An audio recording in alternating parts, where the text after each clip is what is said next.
නමෝ තස්ස භගවතෝ අරහතෝ සම්මා සම්බුද්දස්ස මෙත්තාය භික්කවේ චේතෝ විමුක්තියා ආසේවිතාය භාවිතාය බහුලී කතාය යානි කතාය වත්තු කතාය අනුට්ඨිතාය පරිචිතාය සුසමාරද්ධාය ඒකා දසානි සංසා පාටිකංකා මහණෙනි ආදරයෙන් සෙවුනා ලද එසේම වඩනා ලද නැවත නැවත වැඩිම වශයෙන් පුරුදු කරන ලද සියලු අන්දමින්ම පුරුදු කරන ලද මනවින් පටන් ගන්නා මෛත්‍රී චේතෝ විමුක්තිය පිළිබඳව අනුසස් 11ක් කැමති විය යුත්තාහ යනාදී වශයෙන් භාග්‍යවතුන් වහන්සේ මෙත්තානිසංස සූත්‍රයේදී දේශනා කළ මෛත්‍රියෙහි ආනිසංස 11 අතරින් 10ක්ම මෙලවදීම ලැබිය හැකි ඒවා.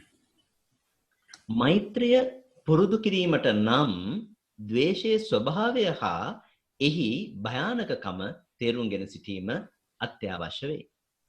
එහෙයින් අද දවසේදී මෛත්‍රියට ප්‍රතිපක්ෂ වූ ද්වේෂය පිළිබඳවත් එහි භයානක භාවය පිළිබඳවත් එය දුරලන ආකාරය පිළිබඳවත් අපගේ පෞරාණික තේරවාදය අන්තර්ජාල මාර්ගගත ත්‍රිපිටක අධ්‍යයන වැඩසටහන් මාලාවේ අභිධර්මය 7 වන පාඩමෙන් ඉගෙන ගැනීමට සූදානම් වෙමු.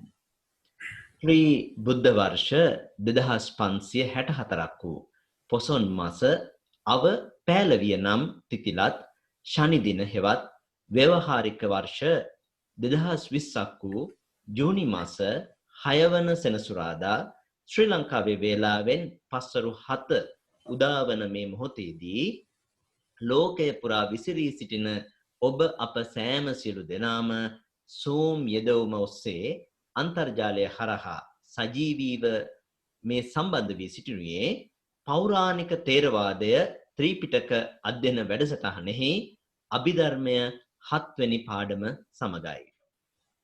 අද දිනේ මේ උතුම් වැඩසටහනට මාර්ගෝපදේශකත්වයේ සපයන අපගේ ආචාර්යයන් වහන්සේ මහනුවර අම්පිටිය උඩගම චිත්ත විවේකාශ්‍රමාධිපති නම කියන්නට අවසරයි පූජනීය විනයාචාර්ය ගලේවෙල ඥානදස්සන ස්වාමීන්ද්‍රයාණන් වහන්සේ. අපගේ ගෞරවනීය කාරුණික ආරාධනාව බොහෝමත්ම මෛත්‍රී සහගත සිතින් පිළිගෙන ගම්බීර වූ අභිධර්මාර්ථය අපට වටහා ගත හැකි අයුරින් විස්තර කර දෙමින් ඒ පරම ගම්බීර වූ ශ්‍රී සද්ධර්මය ජීවිතවල සැනසීම පිණිසම අපට අවබෝධ කරවීමෙහිලා කැපවන්නා වූ අපගේ ගුරු දේවෝත්තම ගෞරවනීය ස්වාමීන්ද්‍රයාණන් වහන්සේව පාද නමස්කාර පූර්වකව මේ උතුම් වැඩසටහනට පිළිගන්නට සියලු දෙනාම මාත් සමගම එක්ව ගාථා කියමින් ගෞරවනීය ස්වාමීන් වහන්සේ වන්දනා කරමු. අවසරයි ස්වාමීන්. ඕකාස වන්දාමි බන්තේ සුඛී හොතු. ඕකාස ద్వාරත්තයේන කතං සබ්බං අච්චයං කමතමේ බන්තේ කමාමි කමිතබ්බා. සාදු ඕකාස කමාමි බන්තේ සුඛී හොතු නිබ්බාන පච්චේ හොතු. අවසරයි සබ්බ දුක්ඛා පමංචතු.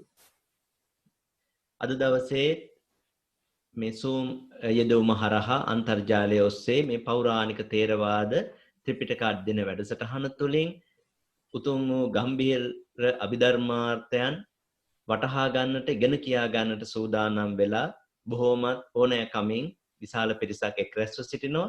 අද දවසේ මේ උතුම් පාඩම අප වෙනුවෙන් අපට අනුකම්පා පිණිස පැහැදිලි කරමින් කියා දෙමින් මේ වැඩසටහන ආරම්භ කරන්න කියලා අපි ඔබ වහන්සේට පාද නමස්කාර පූර්වකව ආරාධනා කර සිටිනවා. අවසරයි ස්වාමීන්. හොඳයි. හොඳයි අපි කවුරුත් නමස්කාර පාඨය තුන් වතාවක් කියමු. නමෝ තස්ස භගවතු අරහතෝ සම්මා සම්බුද්දස්ස. නමෝ තස්ස භගවතු අරහතෝ සම්මා සම්බුද්දස්ස. නමෝ තස්ස භගවතු අරහතෝ සම්මා සම්බුද්දස්ස. සෑම සියලු දෙනාටම තෙරුවන් සරණයි. හොඳයි අදත් අපි අපේ අභිධර්මයේ සහ පාලි වැඩසටහන ආරම්භ කරනවා 7 වෙනි දවසට. ඉතින් අපි මේ වෙන තෙක්ම පාලි පාඩම් ගණනාවක් අභිධර්ම පාඩම් ඒ වගේම පාලි පාඩම් ගණනාවක් සිද්ධ කරා. එතකොට අපි ගිය සතියේ අභිධර්මයේ 6 වෙනි පාඩමට අදාළ ඒ වගේම 7 වෙනි පාඩමට අදාළ ප්‍රශ්න වගයක් දුන්නා උත්තර ලියන්න. ඉතින් අපි මුලින්ම මේ ප්‍රශ්න සාකච්ඡා කරමු. ප්‍රශ්න උත්තර බලමු. එතකොට අභිධර්මයේ 6 වෙනි පාඩම යටතේ ප්‍රශ්න 5ක් තියෙනවා. ඒ පළවෙනි එක.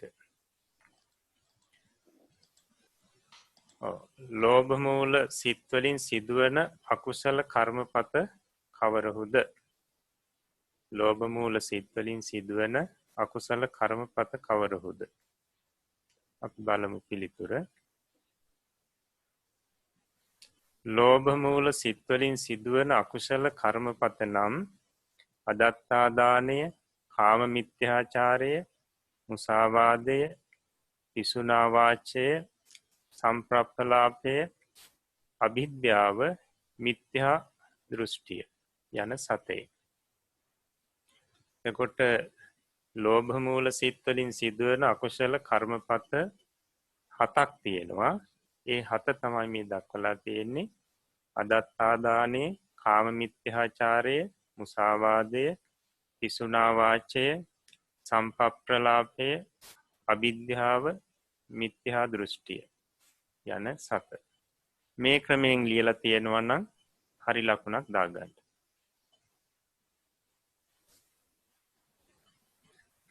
හොඳයි. ඊළඟට දෙවෙනි ප්‍රශ්නය. ලෝභ මූල සිත් වලින් සිදුවිය හැකි තවත් ලොකු පව් මොනවාද? ලෝභ මූල සිත් වලින් සිදුවිය හැකි තවත් ලොකු පව් මොනවාද? අපි බලමු පිළිතුර. ලෝභ මූල සිත් වලින් සිදුවිය හැකි තවත් ලොකු පව් නම් සුරාපානය, සූදුව, අල්ලස් ගැනීම, අල්ලස් දීම යන මේවාය. කොට නැවතත් ලෝභ මූල සිත් වලින් සිදුවිය හැකි තවත් ලොකු පව් නම් සුරාපානය, සූදුව, අල්ලස් ගැනීම, අල්ලස් දීම යන මේවාය. කොට මේ ක්‍රමයට ලියලා තියෙනවා නම් එහෙම නැත්නම් මීට ආසන්න ක්‍රමයකට ලියලා තියෙනවා නම් හරියක් දාගන්න.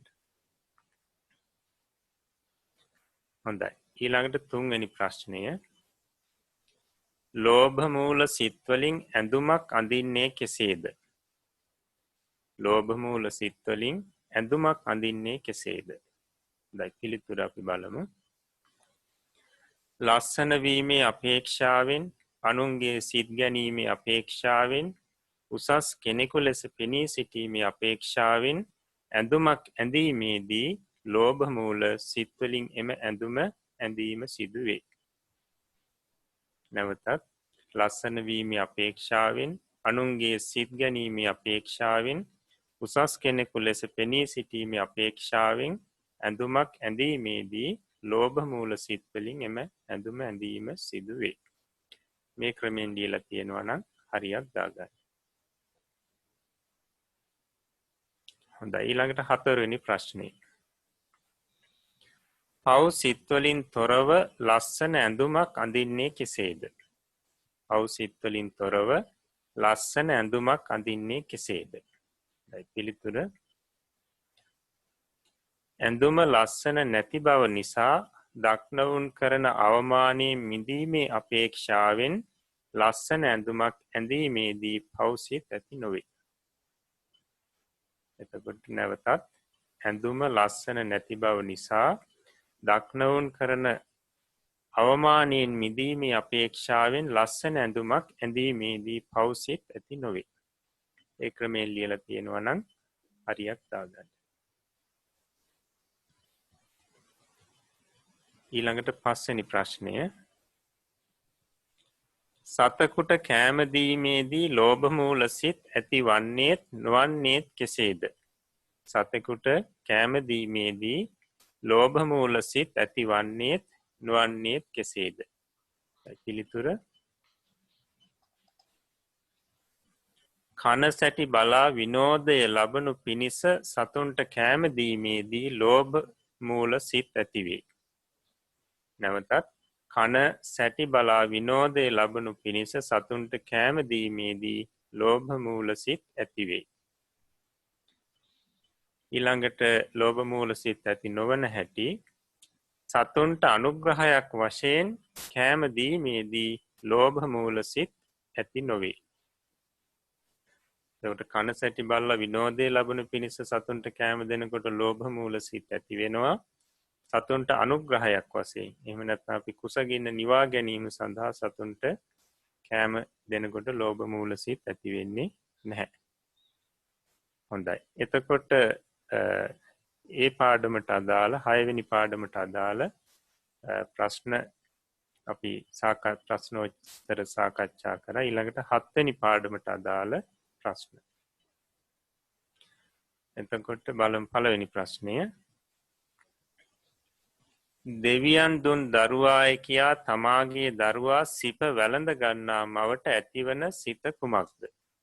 දෙවියන් දුන් දරුවාය කියා තමාගේ දරුවා සිප වැළඳ ගන්නා මවට ඇතිවන සිත කුමක්ද? පිළිතුර අපි බලමු. සෝමනස්ස සහගත දෘෂ්ටිගත සංප්‍රයුක්ත අසංස්කාරික සිතය. සෝමනස්ස සහගත දෘෂ්ටිගත සංප්‍රයුක්ත අසංස්කාරික සිත. එහෙම ලියලා තියෙනවා නම් හරි ලකුණක් දාගන්න. හොඳයි. ඊළඟට දෙවෙනි ප්‍රශ්නය. මිත්‍රයෙකුගේ ආමන්ත්‍රණයෙන් ගොස් නාට්‍යයක් බලා ප්‍රීතිවන්නහුට උපදනා සිත කුමක්ද? මිත්‍රයෙකුගේ ආමන්ත්‍රණයෙන් ගොස් නාට්‍යයක් බලා ප්‍රීතිවන්නහුට උපදනා සිත කුමක්ද? බලන්න පිළිතුර. සෝමනස්ස සහගත දෘෂ්ටිගත විප්‍රයුක්ත සසංස්කාරික සිතය. සෝමනස්ස සහගත දෘෂ්ටිගත විප්‍රයුක්ත සසංස්කාරික සිතය. ඊළඟට 3 වෙනි ප්‍රශ්නය. ලස්සන බලු පැටවකු දැක ආදරේ ඇති වී ඌට කෑමක් දෙන්නහුට ඇතිවන සිත කුමක්ද? ලස්සන බලු පැටවකු දැක ආදරේ ඇති වී ඌට කෑමක් දෙන්නහුට ඇතිවන සිත කුමක්ද? පිළිතුර. සෝමනස්ස සහගත දෘෂ්ටිගත විප්‍රයුක්ත අසංස්කාරික සිතය. සෝමනස්ස සහගත දෘෂ්ටිගත විප්‍රයුක්ත අසංස්කාරික සිතේ. ඒ විදිහට ලියලා තියෙනවා නම් හරියක් දාගන්න. ඊළඟට 4 වෙනි ප්‍රශ්නේ. හිතවතුන්ගේ ඉල්ලීම නිසා කැමැත්තක් නැති රසවත් ආහාරක් වළඳන කෙනෙකුට ඇතිවන සිත කුමක්ද? හිතවතුන්ගේ ඉල්ලීම නිසා කැමැත්තක් නැති රසවත් ආහාරක් වළඳන කෙනෙකුට ඇතිවන සිත කුමක්ද? පිළිතුර. උපේක්ෂා සහගත දෘෂ්ටිගත විප්‍රයුක්ත සසංස්කාරික සිතය. උපේක්ෂා සහගත දෘෂ්ටිගත විප්‍රයුක්ත සසංස්කාරික සිතේ. එහෙම ලියලා තියෙනවා නම් හරියක් දාගන්න. හොඳයි. 5 වෙනි ප්‍රශ්නයේම අනුන්ට වඩා ලස්සන වීමේ බලාපොරොත්තුවෙන් හොඳ ඇඳුමක් ඉතා ඕනෑකමින් මහත් සතුටින් අඳින්නහුට ඇතිවන සිත කුමක්ද? එතකොට බලමු පිළිතුර. සෝමනස්ස සහගත දෘෂ්ටිගත විප්‍රයුක්ත අසංස්කාරික සිතය. ඊළඟට 6 වෙනි ප්‍රශ්නය.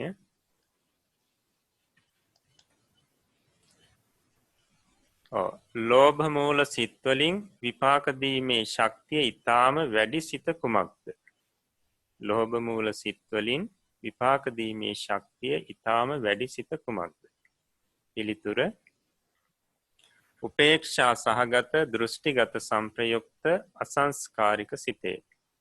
උපේක්ෂා සහගත දෘෂ්ටිගත සංප්‍රයුක්ත අසංස්කාරික සිතේ. එහෙම ලියලා තියෙනවා නම් හරියක් දාගන්න. ඊළඟට 7 වෙනි ප්‍රශ්නේ. විපාක දීමේ ශක්තිය ඊටාම අඩු ලෝභ මූල සිත කුමක්ද? විපාක දීමේ ශක්තිය ඊටාම අඩු ලෝභ මූල සිත කුමක්ද? පිළිතුර සෝමනස්ස සහගත දෘෂ්ටිගත විප්‍රයුක්ත සසංස්කාරික සිතේ. සෝමනස්ස සහගත දෘෂ්ටිගත විප්‍රයුක්ත සසංස්කාරික සිතේ. ඒ විදිහට ලියලා තියෙනවා නම් හරියක් දාගන්න. හොඳයි. එතකොට අපේ ප්‍රශ්නෝත්තර සාකච්ඡාව එතකින් අවසන් වෙනවා. මම හිතනවා කවුරුත් ඒ විදිහට හරියට මේ ප්‍රශ්න වලට උත්තර ලියලා ඇති කියලා. හොඳයි. ඊළඟට අපි ගිය සතියේ මම පාඩම් ගත්තා ලෝභ මූල සිත් 8.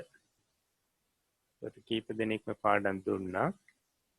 එතකොට මේ සතියේත් මේ මොහොතේදී තවත් කෙනෙකුට ලෝභ මූල සිත් 8 පාඩම් දෙන්න අවස්ථාව තියෙනවා. කවුරු හරි ඉදිරිපත් වෙලා පාඩම් දෙන්න. ශ්‍යාමා ආරම්භයේපළ මහත්මිය ඔබතුමියට අවස්ථාව. සෝමනස්ස සහගත ditthිගත සංප්‍රයුක්ත අසංකාරික සිත සෝමනස්ස සහගත ditthිගත සංප්‍රයුක්ත සසංස්කාරික සිත සෝමනස්ස සහගත ditthිගත විප්‍රයුක්ත අසංස්කාරික සිත සෝමනස්ස සහගත ditthිගත විප්‍රයුක්ත සසංස්කාරික සිත උපේක්ෂා සහගත ditthිගත සංප්‍රයුක්ත අසංකාරික සිත උපේක්ෂා සහගත ditthිගත සංප්‍රයුක්ත සසංස්කාරික සිත උපේක්ෂා සහගත ditthිගත විප්‍රයුක්ත අසංස්කාරික සිත උපේක්ෂා සහගත ditthිගත විප්‍රයුක්ත සසංස්කාරික සිත. හොඳයි. හොඳයි. එතකොට ඔය සිත් 8 ලෝභ මූල සිත් 8 පාඩම් කරලා ඇති කියලා. මොකද මම වෙනදාට කියනවා වගේම ඉදිරියේදී අපිට ඉදිරි පාඩම් හරියට ග්‍රහණය කරගන්න නම් සිත් ටික මතක තියෙන්නම ඕනි. පිළිවෙලට මතක තියෙන්න ඕනි. හොඳයි. එහෙමනම් අපි අද 8 වෙනි පාඩම අපි පටන් ගනිමු. දේශ මූල සිත් 2 කියන පාඩම. අපි ලෝභ මූල සිත් 8 ඉගෙන ගත්තා. දැන් ද්වේෂ මූල සිත් 2යි අද ඉගෙන ගන්න. හොඳයි කියන්නකෝ පාඩම. අවසරයි.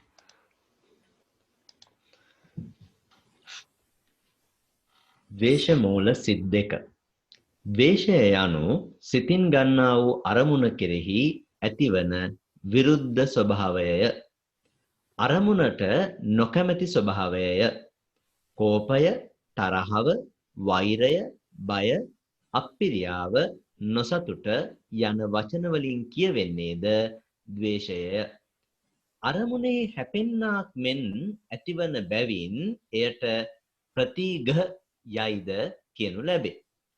ද්වේෂ මූල චිත්තය ලෝභ මූල චිත්තය මෙන් වේදනා වශයෙන් භේදයට නොපැමිණේ.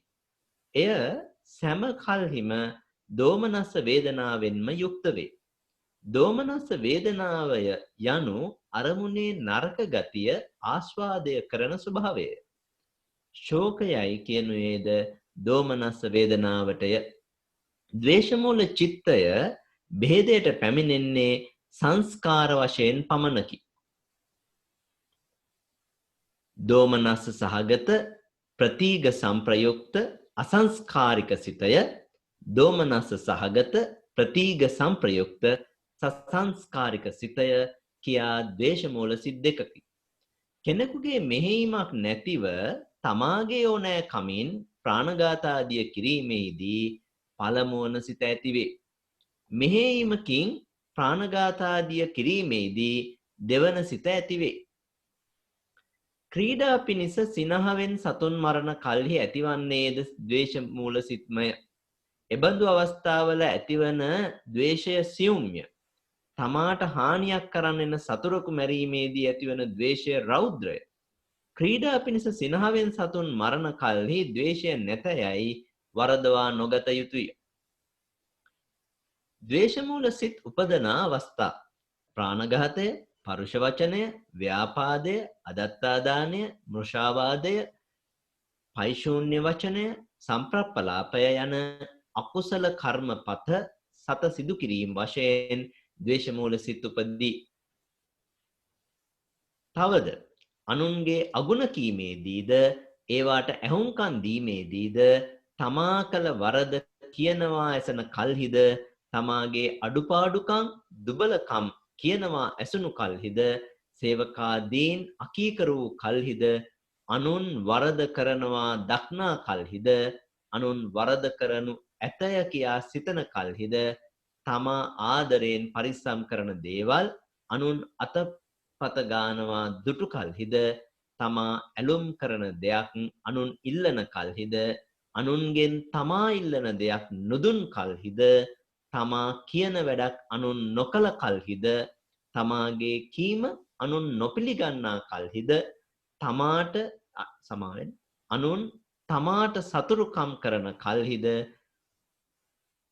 සතුරන් දක්නා කල්හිද තමාට කළ සතුරුකම් සිහිවන කල්හිද බොහෝ දෙනාට ද්වේෂමූල සිත් උපදී. මාපිය දූදරු ආදී හිතවතකු මල කල්හිද අන්ලාභයක් වූ කල්හිද තමා අතින් විශාල වරදවල් සිදු වූ කල්හිද ශෝක කිරීම වශයෙන් උපදින්නේද ද්වේෂ මූල සිත්ය.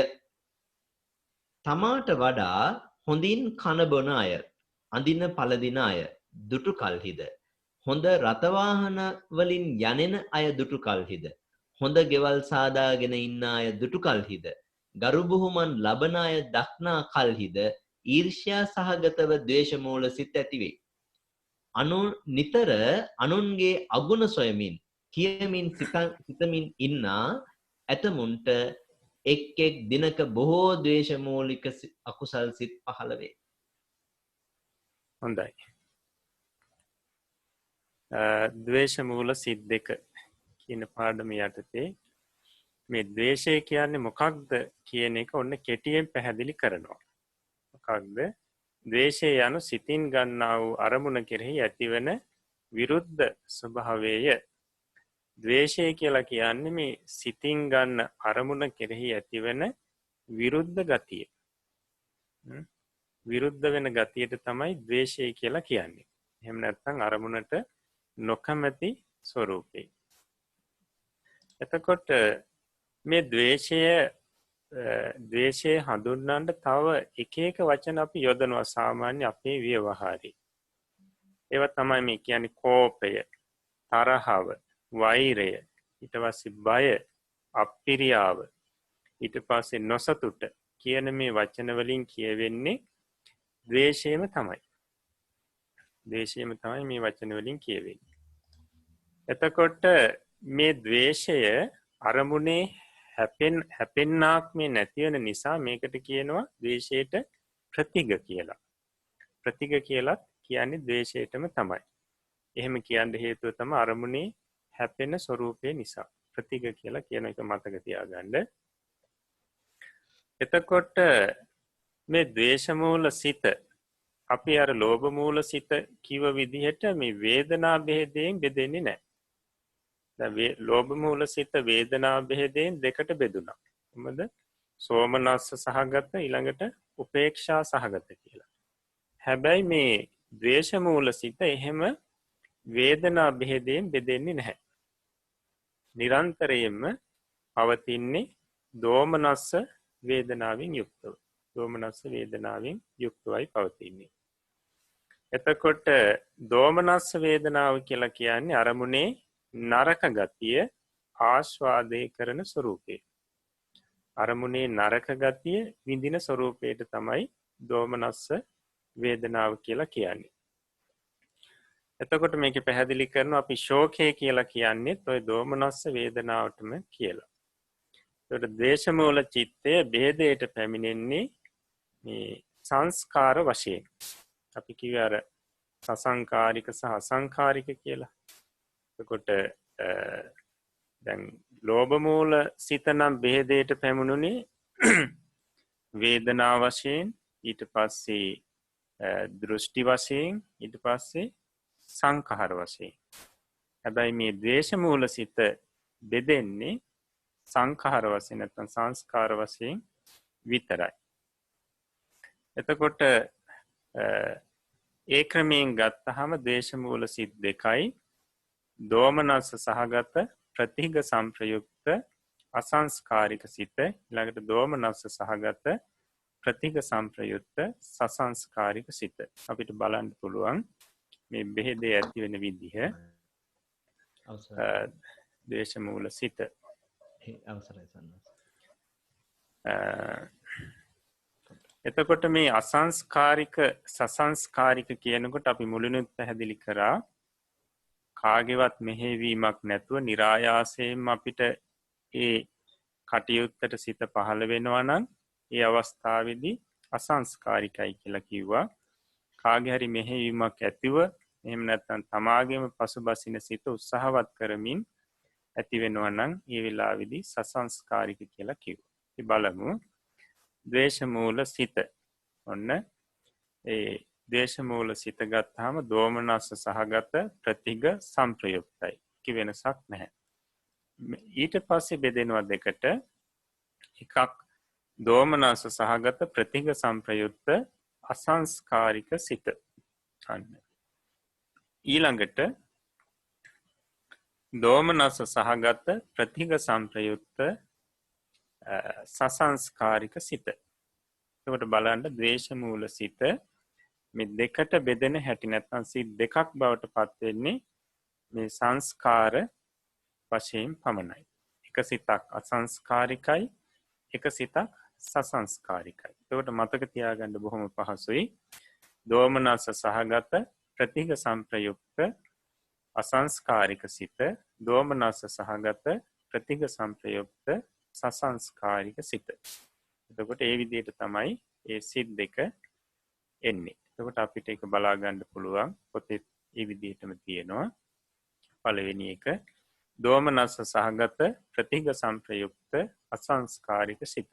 ඊළඟට දෙවෙනි එක දෝමනස්ස සහගත ප්‍රතිඝ සංප්‍රයුක්ත සසංස්කාරික සිත. හොඳයි.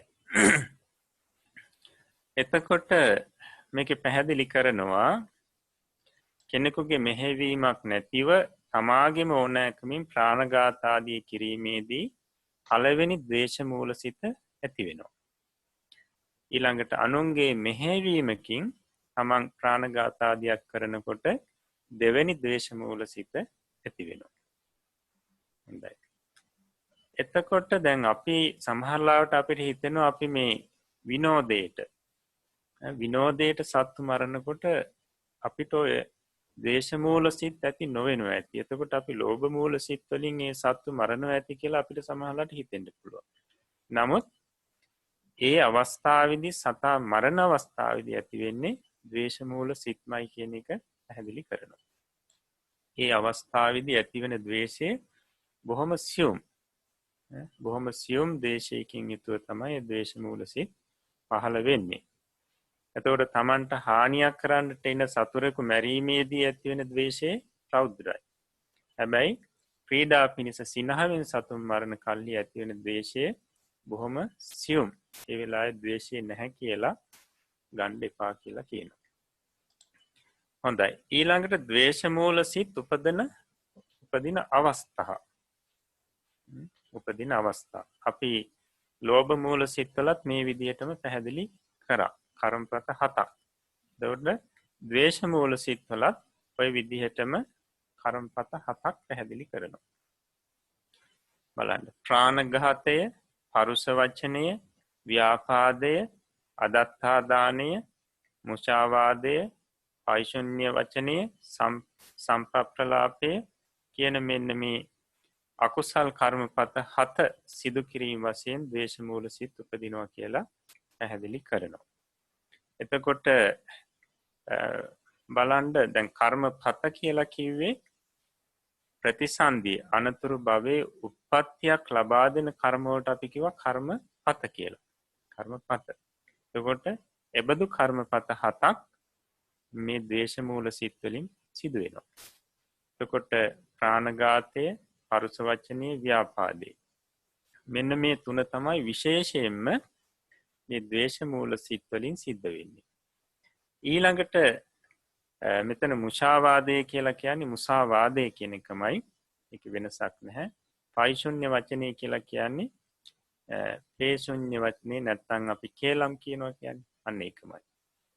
එතකොට සම්ප්‍රප්පලාපේ ගැන දන්නවා කවුරුත්. ඒකට බලන්න දැන් ලෝභ මූල සිත ගත්තාම ලෝභ මූල සිත ඇති වෙනකොට නැත්නම් ලෝභ මූල සිතෙන් සිදුවන කර්මපත 7ක් කිව්වා. ඒකෙදි අදත්තා දානේ, කාම මිත්‍යාචාරය, මුසාවාදේ, පිසුනා වාචේ, සම්ප්‍රප්පලාපේ, අවිද්‍යාව, මිත්‍යා දෘෂ්ටිය කියලා 7ක් කිව්වා. දැන් බලන්න එතකොට මේකෙදි බලනකොට අපිට අර මුලින් ලෝභ සිත් වලින් සිදුවෙන කර්මපතත් මේකෙත් තියෙනවා. නේද? මොනවද බලන්න? එතකොට මුසාවාදයේ තියෙනවා, ඊට පස්සේ පිසුනා වාචයේ තියෙනවා, ඊළඟට සම්ප්‍රප්පලාපේ තියෙනවා, ඊළඟට අදත්තා දානී තියෙනවා. එහෙමනම් මේ කියපු 4 ලෝභ මූල සිත් වලින් සිද්ධ වෙන්නත් පුළුවන්, ද්වේෂ මූල සිත් වලින් සිද්ධ වෙන්නත් පුළුවන්. ඒ කියන්නේ දැන් අපි ගමුකෝ අදත්තා දානී කියන එක හොරකම් කරන එක. හොරකම් කරන එක කෙනෙක් කෙරේ තරහෙන් කෙනෙක් කෙරේ යමනාපයක් තියෙනවා. ඒ තරහ නිසා ගිහිල්ලා හොරකම් කරනවා. එතකොට බලන්න අන්න අදත්තා දානී ද්වේෂ මූල සිතිමුත් සිද්ධ වෙනවා. ඊට පස්සේ ලෝභ මූල සිතිනුත් අදත්තා දානී සිද්ධ වෙනවා. ඉතින් නමුත් ප්‍රාණඝාතය, ඊට පස්සේ පරුස වචනේ, ඊට පස්සේ ව්‍යාපාදේ කියන මේ අකුසල් කර්මපත 3 ලෝභ මූල සිත් වලින් සිද්ධ වෙන්නේ නැහැ. ද්වේෂ මූල සිත් වලින් පමණයි සිද්ධ වෙන්නේ. දැන් කේලම් කීම ගත්තත් අපි ලෝභ මූල සිත් වලින් වෙන්නත් පුළුවන්, ඊට පස්සේ ද්වේෂ මූල සිත් වලින් වෙන්නත් පුළුවන්. ඒකට Tamanට ප්‍රායෝගිකව හිතලා බලන්න පුළුවන් මේ කර්මපත සිද්ධ වෙන අවස්ථා. සිත් දෙකොට්ටාසෙම සිද්ධ වෙන කර්මපතක් තියෙනවා. ඒ සිත් වලට නැත්නම් ඒ සිත් වලට පොදු වුණු විශේෂ වුණු කර්මපතක් තියෙනවා. හොඳයි ඊළඟට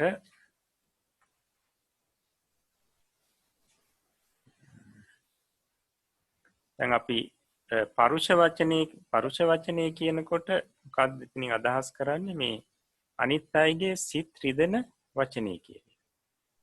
අනිත් අයගේ සිත රිදෙන වචන කතා කරනවා නම් අන්න ඒ වෙලාවේදී අපි කියනවා පරුෂ වචනේ කියලා.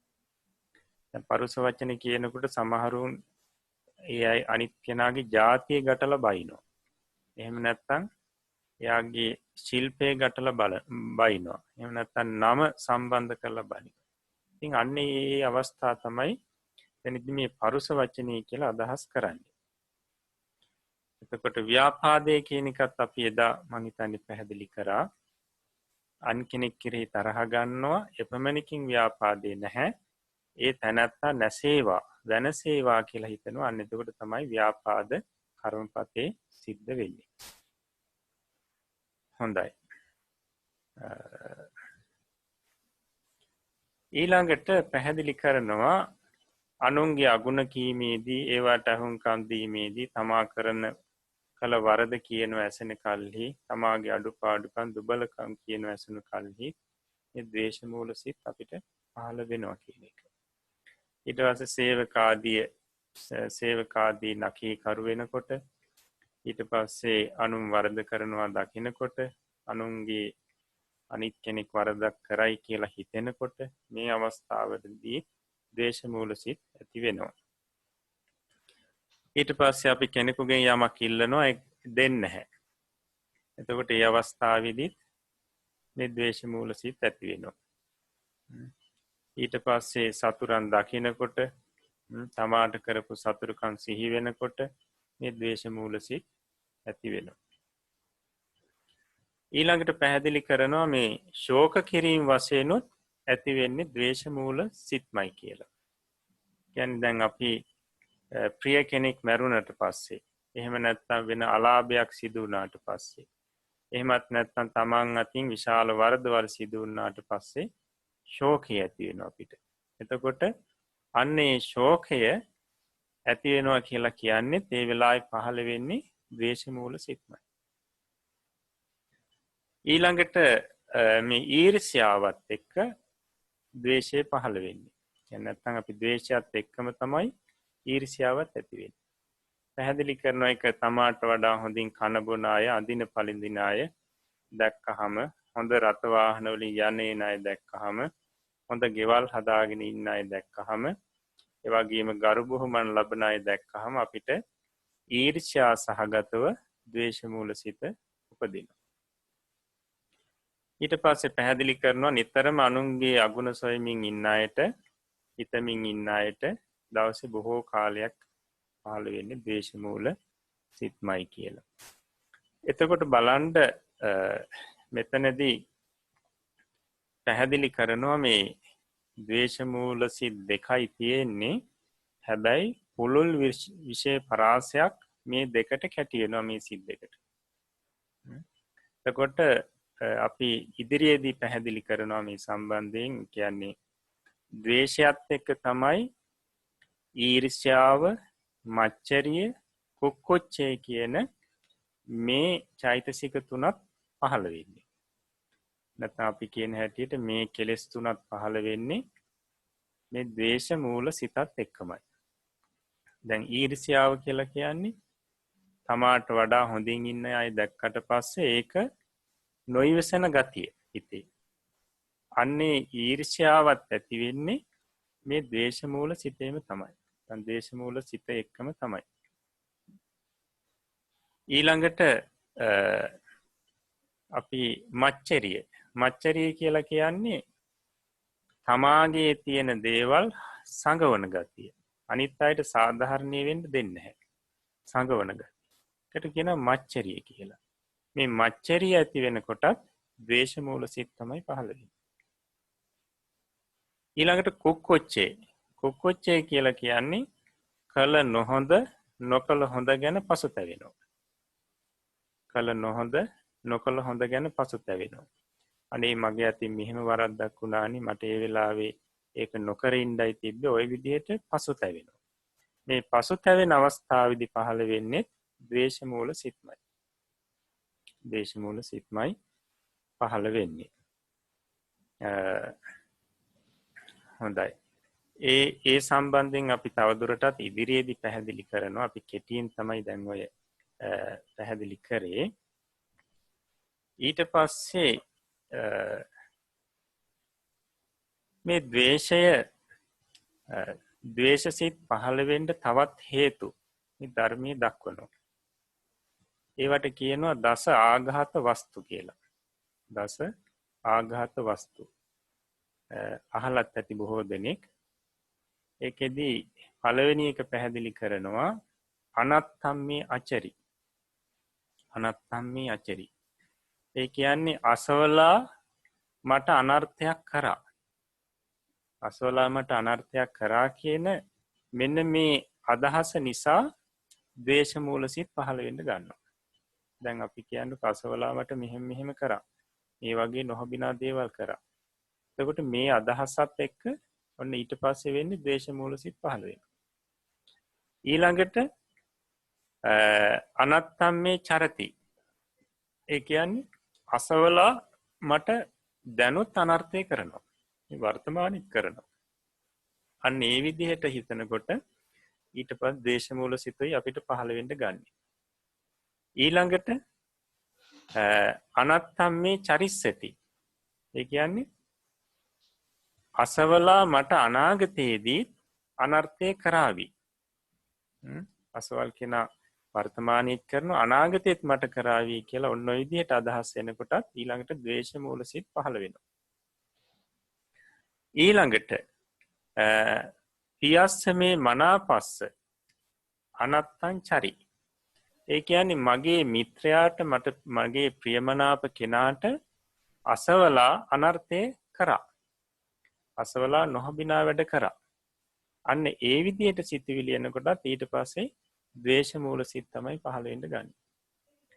ඊළඟට පියස්සමේ මනාපස්ස අනත්තං චරති. ඒ කියන්නේ අසවලා මගේ මිත්‍රයාට මගේ ප්‍රියමනාප කෙනාට දැනුත් මේ වර්තමානයේ අනර්ථය කරනවා. අකටයුතුකම් කරනවා. එතකොට ඒ විදිහේ අදහස් එනකොට ඊට පස්සේ ද්වේෂ මූල සිත් පහළ වෙන්න ගන්නවා. ඊළඟට පියස්සමේ මනාපස්ස අනත්තං චරිස්සති. මගේ මිත්‍රයාට මගේ ප්‍රියමනාප කෙනාට අසවලා අනාගතයේදී අනර්ථය කරાવી නොහොබිනා වැඩ කරાવી.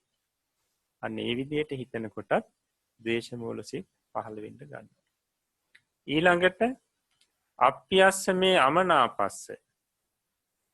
අප්පියස්සමේ අමනාපස්ස අත්තං චරි. මට මගේ සතුරාට මට අප්‍රිය කෙනාට අසවලා යහපතක් කරනවා. යහපතක් කරා. මුලින්ම යහපතක් කරා කියලා. කියන්නේ අතීතයට යහපතක් කරා. අන්න ඒ විදිහට අදහස සිතුවිලි එනකොට ද්වේෂ මූල සිත් පහළ වෙන්න ගන්නවා. ඊළඟට අප්පියස්සමේ අමනාපස්ස අනත්තං මේ අත්තං චරති. ඒ කියන්නේ මගේ සතුරාට අසවලා දැනුත් උපකාර කරනවා. උදව් කරනවා. අන්න ඒ විදිහට හිතෙනකොට ද්වේෂ මූල සිත් පහළ වෙන්න ගන්නවා. ඊළඟට අප්පියස්සමේ අමනාපස්ස අත්තං චරිස්සති. කියන්නේ මගේ සතුරාට අසවලා අනාගතයේදී ඉදිරියේදී යහපත කරાવી උදව් කරાવી. අන්න එහෙම හිතනකොට අර තනත්තා කෙරෙහි ද්වේෂ මූල සිත් එයාව අරමුණු කරගෙන ද්වේෂ මූල සිත් පහළ වෙන්න ගන්නවා. ද්වේෂ මූල සිත් පහළ වෙන්න ගන්නවා. එතකොට ඕක තවත් ක්‍රමයකින් අපිට පැහැදිලි කරනවා. ඒක තමයි අත්තං මේ න චරි. ඒ කියන්නේ අසවලා මට යහපතක් කරේ නැහැ. යහපතක් කරේ නැහැ. ඊට පස්සේ අසවලා මට යහපතක් දැනට වර්තමානයේ කරන්නෙත් නැහැ. ඊට පස්සේ අසවලා මට යහපතක් අනාගතේ කරන්නෙත් නැති වේවි. අන්න ඒ විදිහට හිතනකොටත් ද්වේෂ මූල සිත් පහළ වෙන්න ගන්නවා. ඊට පස්සේ මගේ මිත්‍රයාට අසවලා යහපතක් අතීතේ කරෙත් නැහැ. ඒ වගේම දැන් කරන්නෙත් නැහැ. ඒ වගේම අනාගතයට කරන්නෙත් නැති වෙයි. මගේ හිතවතාට මගේ මිත්‍රයාට යහපතක් කරෙත් නැහැ, කරන්නෙත් නැහැ, අනාගතේ කරන එකකුත් නැහැ. ඒ විදිහට හිතනකොටත් ද්වේෂ මූල සිත් පහළ වෙන්න ගන්නවා. ඊට පස්සේ අප්පියස්සමේ අමනාපස්ස අත්තං කරි. අත්තං නැත්තං චරි. මගේ අසමිතුරාට අසවලා අතීතයේ උදව් කරා. ඒ වගේම මේ වර්තමානයේත් උදව් කරනවා. අනාගතයේත් උදව් කරાવી. අන්න ඒ විදිහට හිතනකොට ද්වේෂ මූල සිතුයි පහළ වෙන්නේ. එතකොට අපි මේ ටික 9ක් හැටියට තමයි සාමාන්‍යයෙන් සලකන්නේ. ඊට පස්සේ 10 වෙනි එක. 10 වෙනි එක තමයි මොකද්ද? අස්ථාන කෝපේ. අස්ථාන කෝපේ කියන්නේ. එතකොට අස්ථාන කෝපේ කියලා කියන්නේ මේ නොතන ගැටෙනවා. ඒකට උදාහරණ හැටියට ඔන්න අද රස්නේ වැඩි නම් එතනත් තරහ ගන්නවා. සීතල වැඩි නම් ඒත් තරහ ගන්නවා. ඉර එළිය වැඩි නම් ඉරට බයිනවා. හඳ එළිය අඩු නම් හඳට බයිනවා. යන ගමන් කොහේ හරි අත වැදුනොත් ඒ ඇඳට පුටුවට බනිනවා. ගලක කකුල වැදුනොත් ගලට බනිනවා. ගල විසි කරනවා. අන්න ඒව තමයි අස්ථාන කෝපය කියලා කියන්නේ. ඒ අස්ථානයේ කිපීම කියන එක නැවත නැවත ද්වේෂ මූල සිත් පහළ වෙන්න හේතුවක් බවට පත් වෙනවා. එතකොට බලන්න ඔන්න ඔය 10ට තමයි දස ආඝාත වස්තු කියලා කියන්නේ. දස ආඝාත වස්තු. එතකොට මෙන්න මේ නිසා අපිට මේ ද්වේෂ මූල සිත් හට ගන්නවා. දැන් අපි හිතලා බලන්න කොය ඔස්සේ නෙවෙයිද අපිට ගොඩක් ද්වේෂ මූල සිත් හටගන්නේ කියන්නේ. මෙන්න මේ හේතුවෙන් තමයි මේවා ඔස්සේ තමයි ද්වේෂ මූල සිත් හටගන්නේ. එහෙමනම් මේ විදිහේ කල්පනා වලින් අපි බැහැර වෙනවා නම් සිතුවිලි වලින් බැහැර වෙනවා නම් අන්න අර උපදින්න තියෙන ද්වේෂ මූල සිත් උපදින එක නැති වෙනවා. එතකොට සාමාන්‍යයෙන් අපි සාමාන්‍ය ව්‍යවහාරයේ මේ ද්වේෂය පහළ වෙන ආකාර අනුව නැත්තම් ද්වේෂය පෙනී සිටින ස්වરૂප අනුව අපි මේ ද්වේෂයට එක එක නම් දීලා තියෙනවා. ද්වේෂයට එක එක නම් දීලා තියෙනවා. මොනවද? දැන් කෝපය කියලා අපි කියනවා. කෝපය.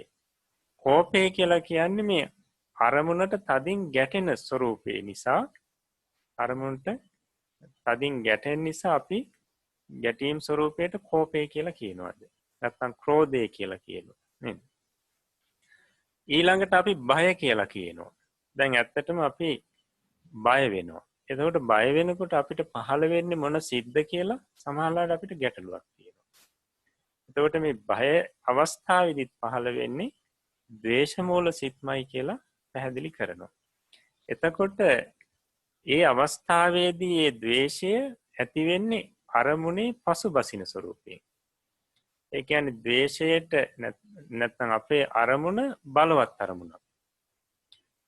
ප්‍රබල අරමුණක්. අන්නේ ප්‍රබල අරමුණක් ඇති වෙන අවස්ථාවේදී මොකද වෙන්නේ? ද්වේෂය පවතින නිකම් ඒ අරමුණේ පසුබසින ගතිය. අන්න ඊට අපි කියනවාද බය කියලා. බය කියලා කියන්නේ ඒ අරමුණේ පසුබසින ස්වરૂපයෙන් ද්වේෂය පහළ වෙන අවස්ථාවට නැත්නම් ඒ ස්වરૂපයෙන් ද්වේෂ මූල සිත් පහළ වෙන අවස්ථාවට අපි කියනවා බය වෙනවා කියලා. ඊළඟට පිළිකුල. අපි කියනවා සාමාන්‍ය ව්‍යවහාරයේ පිළිකුල් කියලා. මට ඒක හරි පිළිකුල් කියලා. එතකොට ඒ පිළිකුල කියලා කියන්නේ දැන් මලකුණු එහෙම නැත්නම් ඔය අසුචි වගේ දේවල් දැක්කට පස්සේ මේ ද්වේෂය ඒ අරමුණේ හැකිලෙන ස්වરૂපයෙන් තමයි පවතින්නේ. අරමුණේ හැකිලෙන ස්වરૂපයෙන්. අන්න ඒ අපි අරමුණු කරගෙන තමයි කියන්නේ පිළිකුලයි කියලා. එතකොට පිළිකුල කියලා කියන්නේ අරමුණේ හැකිලෙන ස්වરૂපයෙන් පහළ වෙන මේ ද්වේෂයෙන් යුක්ත ද්වේෂ මූල සිත් වලටම තමයි. ඊළඟට කනගාටුව. කනගාටුව කියලා කියන්නේ ප්‍රිය විප්‍රයෝගාදීදී සිතේ ඇති වෙනවා දැවෙන තැවෙන ස්වરૂපයක්. එතකොට ඒ දැවෙන තැවෙන ස්වરૂපයෙන් තමයි ඒ වෙලාවේ ද්වේෂය පවතින්නේ. අන්න එතකොට අපි කියනවා මේ අවස්ථාවට කනගාටුව කියලා. ඒකට කනගාටුව කියලා කියන්නේ ද්වේෂසිත පහළ වෙන අවස්ථාවක්. ද්වේෂසිත පහළ වෙන අවස්ථාවක්. එතකොට දැන් සමහරු කියනවා මට මේ මිනිස්සයා ගැන තියෙන්නේ මහා පිළිකුලක්. හැබැයි මට තරහක් නැහැ. තරහ නැහැ මිනිස්සයත් එක්ක පුදුම පිළිකුලක් තියෙන්නේ කියලා. ඒ අවස්ථාවේ තියෙන්නේ තරහම තමයි, ද්වේෂයම තමයි. හැබැයි ඒ පවතින ස්වરૂපය ටිකක් වෙනස්. ඊළඟට අපි කියනවා අනබිරතිය කියලා. අනබිරතිය. දැන් අනබිරතිය කියලා කියන්නේ අපි යම්කිසි වැඩක් පටන් ගන්නවා. ඒ පටන්ගෙන ඒ වැඩේ කරගෙන යනකොට ඒක අමාරුයි. එතකොට එහෙම නැත්නම් ඒ කටයුත්තෙන් අපි බලාපොරොත්තු වන ආකාරයට ප්‍රතිඵලෙ නැහැ. අන්න එතකොට ඒ කටයුත්ත සම්බන්ධයෙන් අපිට ඇති වෙනවා නොසතුටු ගතිය. අසතුටු ගතියක් ඇති වෙනවා. අන්න ඒ ස්වરૂපයෙන් ද්වේෂය පහළ වෙනවා. ඒ කියන්නේ අරමුණේ අසතුටු ගතියෙන් පහළ වෙනවා. ඒකට අපි අද ව්‍යවහාරයේ කියනවා අනබිරතිය කියලා. එතකොට ඒත් ද්වේෂ මූල සිත් පහළ වෙන අවස්ථාවක්. ඒ අරමුණට නොසතුටු ස්වરૂපයෙන්. ඊළඟට අපි කියනවා අප්‍රසාදේ කියලා. සාමාන්‍ය ව්‍යවහාරයේ තියෙන අප්‍රසාදේ කියලා. මේ අප්‍රසාදේ කියලා කියන්නේ ද්වේෂය ඇති වෙන අවස්ථාවක්ම තමයි. දැන් අපි කෙනෙකුට ගරු කරනවා. කෙනෙක් කෙරෙහි අපි බොහෝම ප්‍රසාදයෙන් පැහැදීමෙන් ඉන්නවා. එතකොට ඒ තැනැත්තා මොන හරි වැරද්දක් කරනවා. ඒකට වැරද්දක් කරා කියලා අපිට අහන්න ලැබෙනවා. නැත්තම් වැරද්දක් කරනවා දකින්න. අන්න ඒ වෙලාවේදී ඒ පුජ්‍යලයා සම්බන්ධයෙන් නොසතුටක් හිතේ ඇති වෙනවා. අන්න ඒකට තමයි ඔය අප්‍රසාදේ කියලා කියන්නේ. එතකොට ඒ පුජ්‍යලයා කෙරෙහි නොසතුටු ස්වરૂපයෙන් ද්වේෂය පහළ වෙනවා. ද්වේෂය පවතිනවා. එතකොට අපි ඒකට කියනවා අප්‍රසාදේ කියලා. ඊට පස්සේ දැන් අපි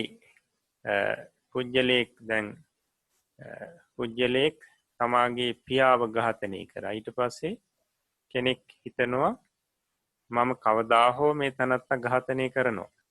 අන්න බලන්න එතකොට අර පරිගැනීම් ස්වરૂපේ නේද ද්වේෂය ඇති වෙනවා. එතකොට අපි කියන එකට වෛරය කියලා. එතකොට මේ ද්වේෂය ටිකක් උත්සන්නයි. එතකොට දැන් මේ විදිහට අපි සාමාන්‍ය ව්‍යවහාරයේ එක එක නම් වලින් අපි මේ හඳුන්වන්නේ මේ ද්වේෂ මූල සිත්ම තමයි. එහෙම නැත්නම් මේ ද්වේෂයම තමයි. ද්වේෂයම තමයි. ඒ ද්වේෂය පවතිනවා එක එක ස්වરૂපේ. ඒ ස්වરૂප වලට අපි එක එක නම් දීලා තියෙනවා. නමුත් ඒ හැම දෙයකම මූලය ගත්තාම මේ ද්වේෂ මූල සිත් දෙකම තමයි. ද්වේෂ මූල සිත් දෙකම තමයි. එතකොට අපිට තේරෙනවා මොනතරම් පරාසයක මේ සිත් දෙක මොනතරම් විශයක් මේක පැතිරෙනවද කියන එක. එතකොට දැන් සාමාන්‍යයෙන් මේ ද්වේෂ මූල සිත් දෙකේ උපරිමේ තමයි. නැත්තම් මේක අපි මේ සිත් දෙකේ භයානකකම තමයි ආනන්තරීය කර්ම 5. ආනන්තරීය කර්ම 5 වෙන්න පුළුවන් මෙන්න මේ සිත් දෙකෙන්.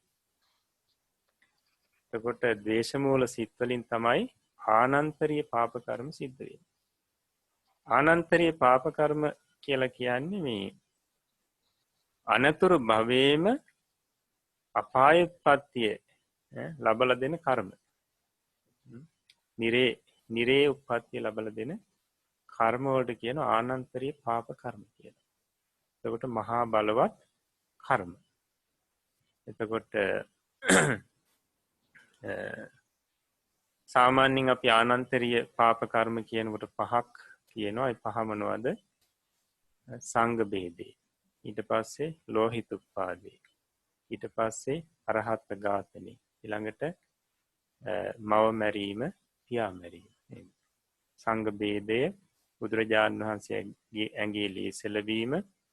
ඊට පස්සේ රහතන් වහන්සේ නමක් ඝාතනය කිරීම. ඊට පස්සේ මව මැරීම, පියා මැරීම.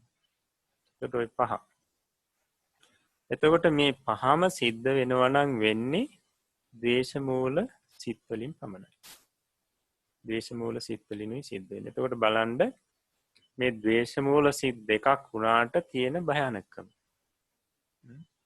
ආනන්තරීය පාප කර්ම දක්වා මේ සිත් යන්න පුළුවන්. එතකොට ආනන්තරීය පාප කර්ම වෙන අවස්ථාව කියලා කියන්නේ මේ සිත් බලවත්ව මේ ද්වේෂය බලවත්ව පහළ වෙන අවස්ථාව. එතකොට මේ ආනන්තරීය පාප කර්ම කෙනෙක් කරොත් අපි හිතමු කෙනෙක් පහම කරා කියලා. ඒ කරපු කෙනාට මුලින්ම විපාක විදියට ලැබෙන්නේ මේ සංඝ බේද කර්මයේ විපාකයි කියලා පැහැදිලි කරනවා. මේ පහෙන් බලවත්ම එක සංඝ බෙහෙදේ කියලා කියනවා. ඊට හේතුව තමයි සංඝ බෙහෙදේ කියලා කියන්නේ මේ මුළු බුද්ධ ශාසනයටම බලපාන දෙයක්. බුද්ධ ශාසනයටම බලපාන දෙයක්. ඒ නිසා පංචානන්තරීය කර්මවල සංඝ බෙහෙදේ තමයි බලවත් වෙන්නේ. ඊළඟට ලෝහිත උපාදේ. කියන්නේ බුදුරජාණන් වහන්සේගේ ඇඟේ ලේ සෙලවීම. එතකොට අපි සංඝ බෙහෙදේ ගත්තොත් සංඝ බෙහෙදේ ගිහි කෙනෙකුට කරන්න බෑ. සංඝ බෙහෙදේ කරන්න පුළුවන් උපසම්පන්න භික්ෂුන් වහන්සේ නමකට පමණයි. ඒ නිසා සමහරු හිතනවා අපේ අතින් සංඝ බෙහෙදේ වෙනවද ওই විදිහට. නමුත් සංඝ බෙහෙදයක් වෙන්නේ උපසම්පදා ස්වාමීන් වහන්සේ නමකගෙන් පමණයි. උන්වහන්සේට තමයි සංඝ බෙහෙදයක් කරන්න පුළුවන්. හැබැයි ගිහි පින්නතුන්ට ඒ සංඝ බෙහෙදයට අනුබල දීමක් කරන්න පුළුවන්. එහෙම වෙන්න පුළුවන්. එතකොට මේ සංඝ බෙහෙදේ විපාක කියනවා කල්ප අවසානය දක්වා විපාක විඳින්න වෙන කර්මයක් කියලා. කියන්නේ කල්ප විනාශය දක්වාම නිරේ ඉන්න වෙනවා. සංඝ බෙහෙදේ කරොත්. එතකොට ඊළඟ බලවත් කර්මය තමයි මේ ලෝහිතෝත්පාද කර්මය. කියන්නේ බුදුරජාණන් වහන්සේගේ ඇඟේ ලේ සෙලවීම. එතකොට ඒ කර්මය කරන්න පුළුවන් වෙන්නේ බුදු කෙනෙක් ලෝකේ වැඩ ඉන්න කාලෙදී පමණයි. ඒතර බුදුරජාණන් වහන්සේගේ ඇඟේ ලේ ශරීරයෙන් පිටතට කෙනෙකුට සොලවන්න බෑ කියලා කියනවා ද්වේෂසිතින්. يعني ශරීරයෙන් පිටතට එන විදිහට හානියක් කරන්න බෑ කියනවා. නමුත් මේ ශරීරය ඇතුලේ ලේ තියෙන තැනින් එහා මෙහා වෙන විදිහට හානියක් කරන්න පුළුවන්. දේවදත්ත තෙරුන් වහන්සේ එහෙමයි කරේ. එතකොට ජීවක වෛද්‍යතුමා මොකද කරේ? නරක් වුණු ලේ ටික එළියට ගත්තා. ඒකට එතන කරේ කුසල් සිතකින්. එතන මහා කුසලයක් සිද්ධ වෙනවා කියලා කියනවා. ඒක සුවපත් කිරීමක් කරේ.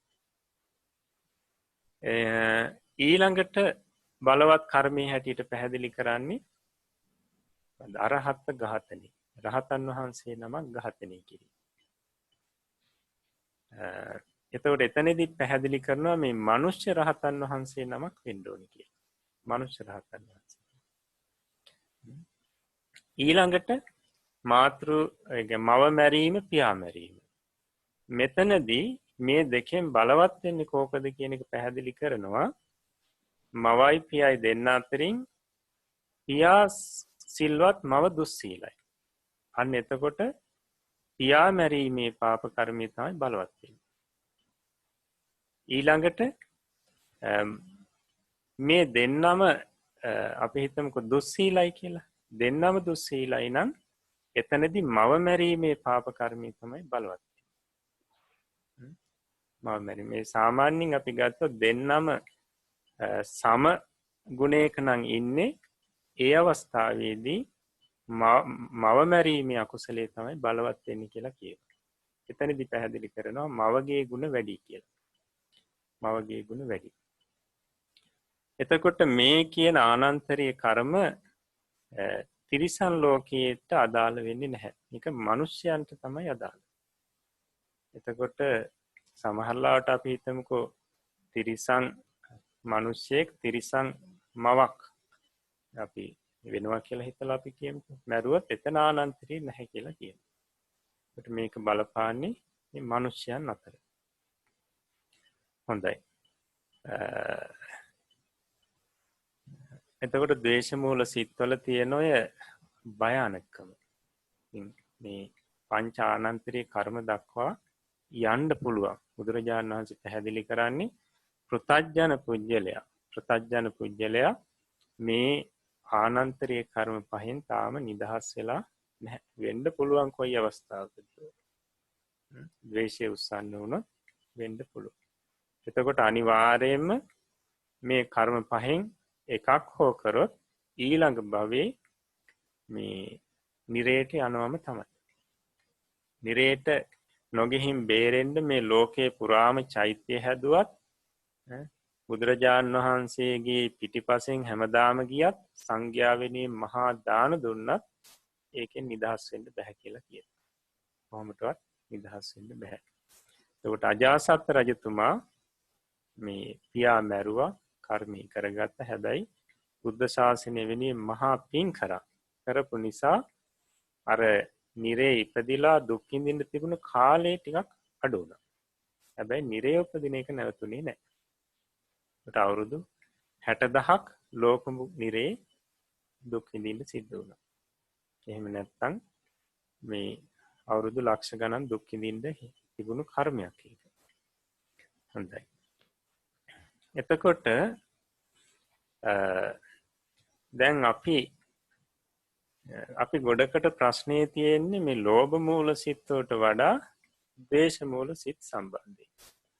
දැන් ගොඩක් දෙනෙක් කතා කරන්නේ කොහොමද? අහන්නේ මේ මට අසවල් දෙයට ඇල්ම ඇති වෙනවා, ඉතින් ඒක ප්‍රහාණය කරගන්න මොන හරි දෙයක් කියන්න කියලා නෙවෙයි කියන්නේ. මට තරහ ඇති වෙනවා. ඉතින් ඒ නිසා මට ඒකට උපදේශයක් දෙන්න. ගොඩක් අය එහෙමයි කියන්නේ. ඇයි මේකට හේතුව? මට තරහ ඇති වෙනවා. ඉතින් ඒක මට සංසිඳව ගන්න ඕනි කියන්නේ. මෙහෙම කියන්න හේතුව තමයි මේ පටිඝේ ඇති වෙනකොට ඇති වෙන වේදනාව මොකක්ද? දෝමනස්ස වේදනාව. එතකොට තරහ ඇති වෙන අවස්ථාවේ දේශ මූල සිත් ඇති වෙන අවස්ථාවේදී තියෙන වේදනාව තමයි දෝමනස්ස වේදනාව. දෝමනස්ස වේදනාවට කවුරුත් කැමති නැහැ. එතකොට දේශයක් පහළ වෙනකොට දැනෙනවා මේ අපහසුයෙන් ඉන්නේ කියලා, අසහනෙන් ඉන්නේ කියලා දැනෙනවා. එතකොට බොහෝ දෙනෙකුට ද්වේෂය පහළ වෙනකොට ඒක හොඳට තේරෙනවා. හැබැයි දැන් අපි දෙයකට ඇලෙනකොට ලෝභ මූල සිත් පහළ වෙනකොට මොනවද පහළ වෙන වේදනාව? සෝමනස්ස වේදනාව, එහෙම නැත්නම් උපේක්ෂා වේදනාව. සෝමනස්ස වේදනාවට කොහොමද කැමති? සතුටට කොහොමද කැමති? ඊට පස්සේ උපේක්ෂා වේදනාව කියලා කියන්නේ ඔක දක්වන ධර්මයේ අදුක්කම සුඛ වේදනා කියලා. ඒ කියන්නේ දුකත් නැති සැපත් නැති අවස්ථාවේ වේදනාව. ඒක තමයි උපේක්ෂා වේදනාව කියන්නේ. දැන් අපිට දුක කියන එක නැත්තම් දෝමනස්සේ දැනෙනවනේ. දෝමනස්සේ දැනෙනවා. සෝමනස්සේ සතුටක් දැනෙනවා. හැබැයි උපේක්ෂාව ගැන අපි දන්නේ නැහැ ගොඩක්. ඔය දෙක නැති අවස්ථාව තමයි උපේක්ෂා වේදනාව තියෙන අවස්ථාව. ඒකට අපි ජීවිතේ ගොඩක් ඉන්නේ කොයි වේදනාවක් එක්කද? මේ උපේක්ෂා වේදනාවත් එක්ක. ඒකට සතුටක් නැති, ඒ වගේම දුකත් නැති, දෝමනස්යත් නැති අවස්ථාව කියලා කියන්නේ උපේක්ෂා වේදනාව පහළ වෙන අවස්ථාව. ඒතර උපේක්ෂා වේදනාවට සත්‍ය කැමති. සෝමනස්සයට අතිශයින් කැමති. හැබැයි දෝමනස්ස වේදනාවට කැමති නැහැ. එහෙමනම් දෝමනස්ස වේදනාව පහළ වෙන්නේ මේ දේශ මූල සිතුත් එක්ක. එහෙමනම් නිතර අපි ගොඩක් දුරට කතා කරන්නේ මේ ද්වේෂය නැති කරගන්නේ කොහොමද? ද්වේෂය නැති කරගන්නේ කොහොමද? ඒ නිසා ද්වේෂය කියන එක පහළ වෙනකොට දෝමනස්ස වේදනාව ඇති වෙනවා. ඒක හරි පීඩාවක්, හිරිහැරයක්, අසහනයක්. ඒ නිසා අපි ගොඩක් උත්සාහවත් වෙනවා මේ ද්වේෂය මේ නැති කරගන්න. දේශ මූල සිත් පහළ වෙන එක නැති කරගන්න උත්සාහවත් වෙනවා. ඉතින් එතකොට අපි නොයෙක් ආකාරයට මේ ද්වේෂය නැති කරගන්න කල්පනා කරනවා. කියන්නේ දැන් අපිට ඔන්න අමනාප කෙනෙක් ඉන්නවා. අපි අමනාප කෙනෙක් කියලා එයා සලකලා ඉන්නේ. සලකගෙන ඉන්නවා. එතකොට එයාව නැති වෙන්න ඕනේ. එයා අපෙන් අයින් වෙන්න ඕනේ. එතකොට අපේ ද්වේෂය නැති වෙනවා. එතකොට අපේ මේ තියෙන අසහනය, මේ පීඩාව නැති වෙනවා කියලා අපි හිතනවා. එහෙමත් නැත්නම් අසවල් දෙය නිසා තමයි මට මේ ද්වේෂය නිසා මේ අසහනය ඇති වෙන්නේ, මේ පීඩාව ඇති වෙන්නේ. ඒ නිසා ඒ දේ අයින් කරලා දාන්න ඕනේ. ගෙදරින් ඉවත් කරලා දාන්න ඕනේ. විනාශ කරලා දාන්න ඕනේ. ওই විදිහට අපිට මේ ද්වේෂය නැති කරගන්න, මේ අසහනය නැති කරගන්න අපි එක එක ක්‍රම කල්පනා කරනවා. ඉතින් ওই විදිහට කල්පනා කරපු කෙනෙක් බුද්ධ කාලෙත් හිටියා. ওই විදිහට කල්පනා කරපු කෙනෙක්. ඉතින් ඊට පස්සේ බුදුරජාණන් වහන්සේගෙන් ගිහිල්ලා ඇහුවට පස්සේ බුදුරජාණන් වහන්සේ ඒකට ඊටාම මේ නිවැරදි පිළිතුරු ලබලා දුන්නා. ඉතින් ඒ කතාව අදාළ සූත්‍රයට කියනවා ධනංජානී සූත්‍රය කියලා. ඒක සංයුත්ත නිකායේ බ්‍රාහ්මණ සංයුත්තේ තමයි තියෙන්නේ. ධනංජානී සූත්‍රය. එතකොට අපිට මේ සූත්‍රයෙන් දැනගන්න පුළුවන්, තේරුම් ගන්න පුළුවන් අපිට මේ ද්වේෂය නිසා ඇතිවෙන පීඩාව, අසහනය සංසිඳවා ගැනීම සඳහා අපි මොකද්ද කළ යුත්තේ කියන එක. හොඳයි. එතකොට මේ සූත්‍රය දේශනා කරන කාලය වෙනකොට, නැත්නම් මේ සිද්ධිය සිදුවෙන කාලය වෙනකොට බුදුරජාණන් වහන්සේ වැඩ ඉන්නේ රජගහ නුවර වේළුවනාරාම විහාරේ. මේ කාලේ හිටියා මේ භාරද්වාජ ගෝත්‍රික බමුණෙක් බ්‍රාහ්මණයෙක් මේ බ්‍රාහ්මණයාගේ භාර්යාව ධනංජානී කියන බැමිණිය.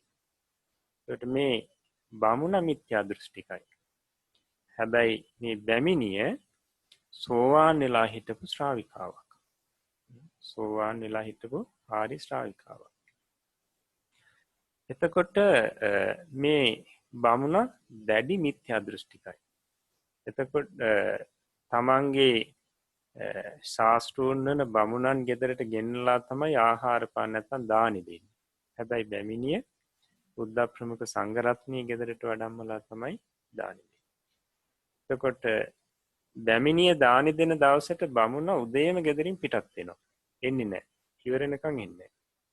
හැබැයි බැමිණිය බමුණන් ගෙදරට ගෙන්නලා තමන්ගේ ස්වාමියා එයාට කෑම දෙනකොට බැමිණිය ස්වාමියාට කළ යුතු යුතුකමක් හැටියට ඒකට උදව් කරනවා.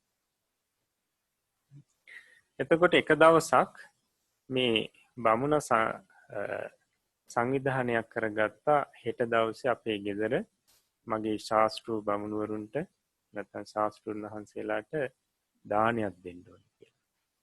ඉතින් බැමිණියට කතා කරලා කිව්වා මම මෙහෙම හෙට දානයක් දෙන්න බලාපොරොත්තු වෙනවා. මේ බැමිණියගේ සිරිතක් තිබුණා මොකක් හරි සතුටක් එනකොට නැත්නම් කකුලේ මොනවා හරි දෙයක් හැපෙනකොට වේදනාවක් එනකොට කිවිසුමක් යනකොට බුදුරජාණන් වහන්සේ ඉන්න පැත්තට හැරිලා දොහොත් මුදුන් තබලා නමෝ තස්ස භගවතු අරහතෝ සම්මා සම්බුද්දස්ස කියන මේ පාඨය 3 වතාවක් කියනවා. මේක ඒ අවස්ථාවල අනිවාර්යයෙන්ම කරනවා. ඉතින් බමුණ කිව්වා මේ හෙට මම මේ විදිහට දානයක් දෙනවා. ඉතින් බැමිණිය ඇහුවා මම මොකද කරන්න ඕනේ? ඊට පස්සේ කිව්වා මොනවත් කරන්න එපා. හෙට දවසට විතරක් අර නමස්කාර පාඨය නම් කියන්න එපා කිව්වා. නමස්කාර පාඨය හෙට දවසට විතරක් කියන්න නැතුව ඉන්න. ඉතින් ඒ වෙලාවේ කිව්වා බැමිණිය ඒක නම් මට කොහොමදවත් කරන්න බෑ. මගේ ශාස්ත්‍රඥ වහන්සේ අමතක කරන්න මට බෑ. බමුණට කොහොමවත් පුළුවන්කමක් ලැබුණ නැහැ බැමිණියව පාලනය කරන්න. ඉතින් පසෝදා ඒ ගෙදර කෑම හැම්බීම පිළියෙල කරලා ඒ කෑම හැටියට දෙනවා කියලා කියන්නේ මේ ජලයේ ඉතාම අඩුවෙන් දාපු කිරිබතක්. ඉතින් බමුණු 500 දෙනෙක් ගෙදරට ගෙන්නලා දැන් ඉතින් කෑම බෙදෙනවා. ඉතින් බැමිණියත් මේ අයට මේ කෑම බෙදෙනවා. ඒ වෙලාවේදී බිම තිබුණු ලී භාණ්ඩයක බැමිණියගේ කකුල වදිනවා. වදිනකොට මර භාජන එහෙම බිමින් තියලා බුදුරජාණන් වහන්සේ ඉන්න මේ වේළුවනාරාමයේ දෙසට හැරිලා නමෝ තස්ස භගවතු අරහතෝ සම්මා සම්බුද්දස්ස කියලා 3 වතාවක් කිව්වා. එතකොටම අර බමුණන්ගේ හරියට හිසට මුගුරකින් ගැහුවා වගේ දැඩි මේ වේදනාවක් ඇති වුණා. හිතට දැඩි වේදනාවක් ඇති වුණා. ඒ වෙලාවෙම කිව්වා අපි මේ ඇවිල්ලා තියෙන මිත්‍යා දෘෂ්ටික කෙනෙකුගේ ගෙදරට. ඒ නිසා ආහාර අතට ගත්තා ඒවා එහෙම විසි කරලා කටට ගත්තා ඒවා එහෙම විසි කරලා ඔක්කොම මේ බමුණට බැන බැන යන්න කියලා. ඒ වෙලාවේදී බමුණ කිව්වා මෙන්න මේ හේතුව නිසා තමයි මම ඊයේ කිව්වේ. ඉතින් දැන් මගෙත් එක්ක මේ පිරිස තරහ වුණා. බලන්න නුඹ කරපු වැඩේ. ඒ වෙලාවේ කිව්වා නුඹත් එක්ක මේක කතා කරලා වැඩක් නැහැ. මම යන්නම් ඔය නුඹ ගරු කරන ශාස්ත්‍රූන් වහන්සේ හොයාගෙන ගිහිල්ලා මං වාදයක් කරනවා. වාදයක් කරනවා දැන් මගේ හිතේ ලොකු පීඩාවක් ඇති වෙලා තියෙන්නේ. මගේ හිතේ ලොකු අසහනයක් ඇති වෙලා තියෙන්නේ. ඉතින් මම ගිහිල්ලා වාදයක් කරලා මං ප්‍රශ්න ගාථාවක් ඉදිරිපත් කරනවා. ඒකෙන් තමයි වාදේ කරන්නේ කියලා ඉතින් මෙයා කියලා මේ බැමිණියට මේ විදිහට මතක් කරා.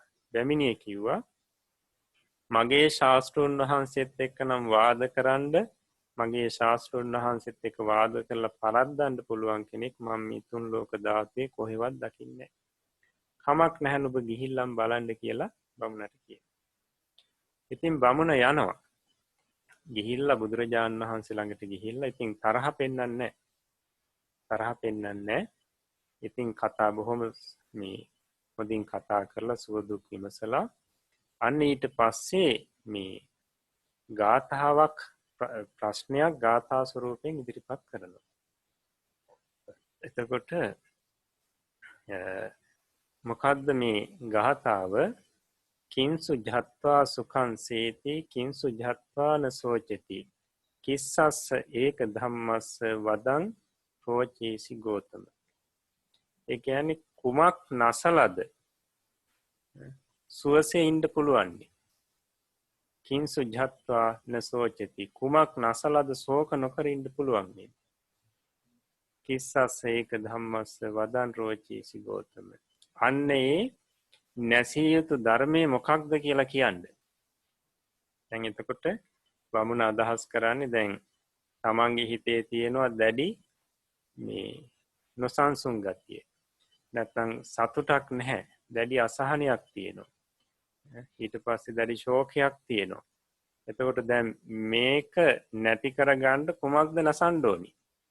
ඈ මගේ භාර්යාවද නසන්න ඕනි? වෙන කෙනෙක්ද? මේ විදිහට දැන් මේ ප්‍රශ්න ඉදිරිපත් කරා. මේ අසහනය, මේ වේදනාව, මේ දෝමනස්සේ සංසිඳව ගන්න කොහොමද කියන එක.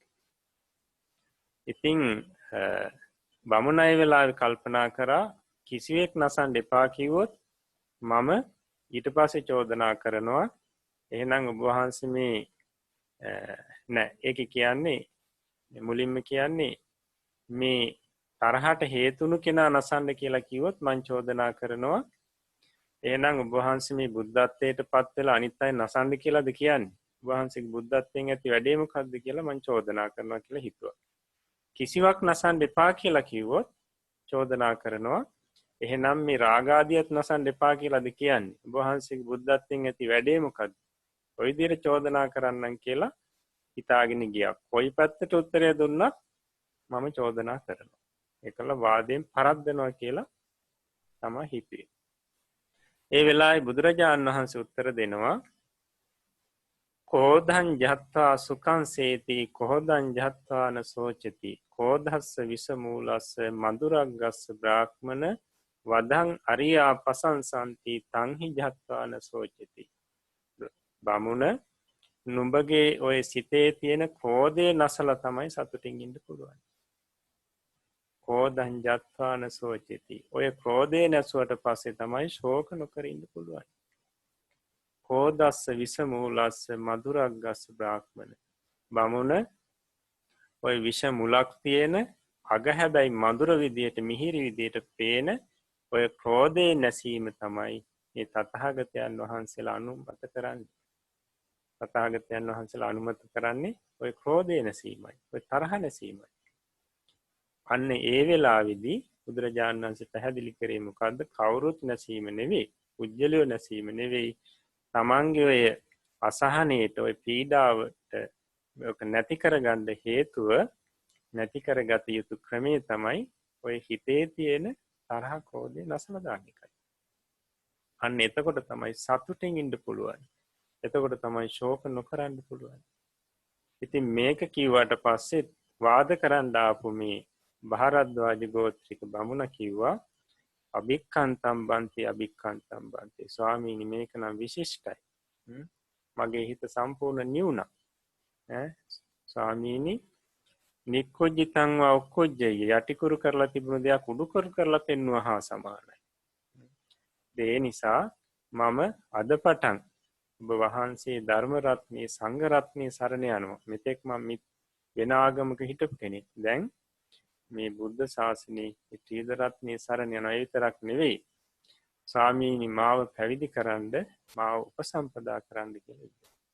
ඊට පස්සේ පැවිදි උපසම්පදා කරා නොබෝ කලකින්ම භාවනා වඩලා රහත් වුණා කියලා පැහැදිලි කරනවා. මේ ධනංජානි සූත්‍රය. ඒකට භාරද්වාජ බමුණගේ පරිවර්තනය. මොකද්ද හරියටම කරුණ දැනගත්තා. මේ දුකසේ ඉන්නේ ඇයි? මේ ශෝක කරන්නේ ඇයි? තමාගේම సంతානියේ තියෙන මේ බලවත්ව පහළ වෙන මේ ද්වේෂය නිසා. නැත්නම් දේශ මූල සිත් නිසායි. ඒකට දේශ මූල සිත් නැසීමෙන් තමයි මේ අසහනෙන් පීඩාවෙන් නිදහස් වෙන්න පුළුවන් කියන එක බුදුරජාණන් වහන්සේ පෙන්නලා දුන්නා. එහෙමනම් පැහැදිලි වෙනවා ඇත්තටම අපිට දේශමූල සිත් පහළ වෙනවා කියලා කියන්නේ අපි මේ අවස්ථාවේ ඉන්නේ දෝමනසින්. දෝමනස් වේදනාවෙන් ඉන්නේ. එතකොට ඒ දෝමනස් වේදනාවට සත්‍ය ප්‍රිය කරන්නේ නැහැ. ඒ නිසා මේ දෝමනස්සේ නැති කරගන්න වෙහෙසෙනවා. එක එක ක්‍රම අනුගමනය කරනවා. හැබැයි බාහිර වස්තු වෙනස් කරලා නෙවෙයි අපිට මේක නැති කරගන්න පුළුවන් වෙන්නේ ඒ මේ අසහනී ඇති කරන මූලික ධර්මයේ නැති කිරීමෙන්. මේ මූල ධර්මයේ නැති කිරීමෙන් තමයි සහනය ඇති වෙන්නේ. අසහනය දුරු කරගන්න පුළුවන් වෙන්නේ. එතකොට භාග්‍යතුන් වහන්සේ පෙන්වලා දුන්නා මේ ක්‍රෝධය එහෙම නැත්නම් අපි කියන තරහ මේ නැති කිරීමෙන් සැපෙන් සතුටින් ශෝක නොකර ඉන්න පුළුවන් කියලා.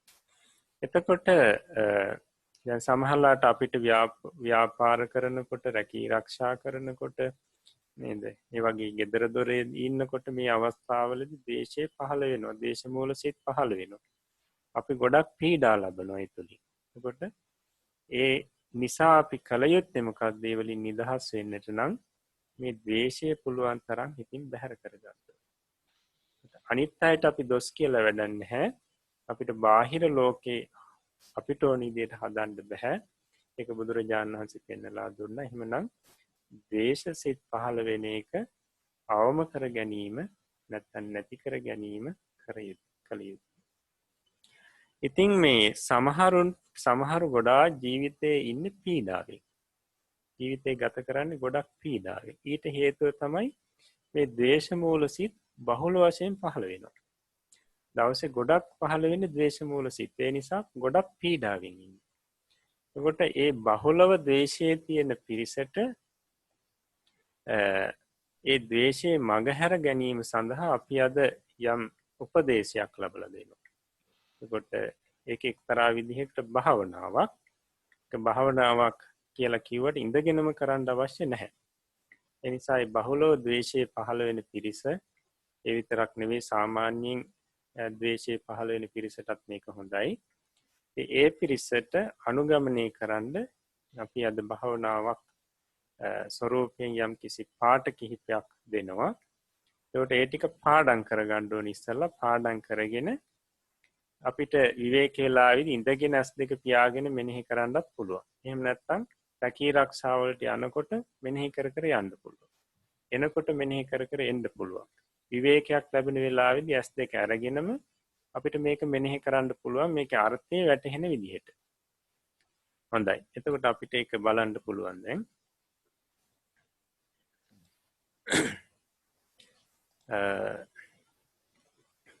මේ ව්‍යාපාද ප්‍රහාණ භාවනාව කියන මාතෘකාව යටතේ තියෙන්නේ ද්වේෂයේ සිත කය දවන ගින්නකි. මේකෙදී මේ විශේෂයෙන්ම බලාපොරොත්තු වෙන්නේ මේ ද්වේෂයේ තියෙන ආදීනව නැත්නම් දෝෂ මතු කර ගැනීම. දැන් මේ ද්වේෂය ගොඩක් අපිට පහළ වෙනවා. මේ ද්වේෂයේ තියෙන භයානකම මේකේ තියෙන ආදීනව අපි හිතන්නේ නැතිකම නිසා, දන්නේ නැති නිසා. ඒ නිසා මෙන්න මේ ටික ඉස්සලා පාඩම් කරගෙන මේකේ අර්ථ මතුවෙන පරිදි අර්ථ තේරෙන පරිදි මේක මෙනෙහි කරනවා. පළවෙනි එක බලන්න ද්වේෂයේ සිත කය දවන ගින්නකි. ඒ ද්වේෂය කියලා කියන්නේ හිතයි කයයි දෙකම දවන ගින්නක් හා සමානයි. ද්වේෂය ඇති වෙනකොට බලවත් ඇති වෙනකොට හිත කය දෙක දැවෙන්න ගන්නවා. හිත කය දෙක දැවෙන්න ගන්නවා. එතකොට මූණේ මේ කියන්නේ ශරීරයේ පැහැය පවා වෙනස් වෙන්න ගන්නවා. සමහරුන්ගේ මූණවල කළු පාට වෙනවා. ඊළඟට උමතු කරන විශේෂකි. කියන්නේ සත්‍යය මේ ද්වේෂයෙන් කරන්නේ උමතු කරන උම්මත් එකෙක් වගේ බවට පත් කරනවා. දැන් ද්වේෂය ඇති වුණු කෙනෙක් බලන්න හැසිරෙන්නේ නිකන් උමතු කුජලෙක් වගේ. අන්න එතකොට ඒක තමයි මේකෙන් කියන්නේ උමතු කරන විශේෂකි. උමතු කරන දෙයක් තමයි මේ ද්වේෂය කියලා කියන්නේ. සත්‍යය උමතු කරනවා. ඊළඟට මිනිසාට ආවේශ වෙන යක්ෂයෙකි. හරියට මේ මිනිසයාට යක්ෂයෙක් ආවේශ වුණා වගේ මේ ද්වේෂය පහළ වෙනකොට. ඒ නිසායි කියන්නේ හරියට ද්වේෂය කියන්නේ මිනිසාට ආවේශ වෙන යක්ෂයෙක් හා සමානයි. ඊට සිත දුබල කරන රෝගයකි. ද්වේෂය පහළ වෙනකොට සිත දුර්වල වෙනවා. සිත දුර්වල වෙනවා.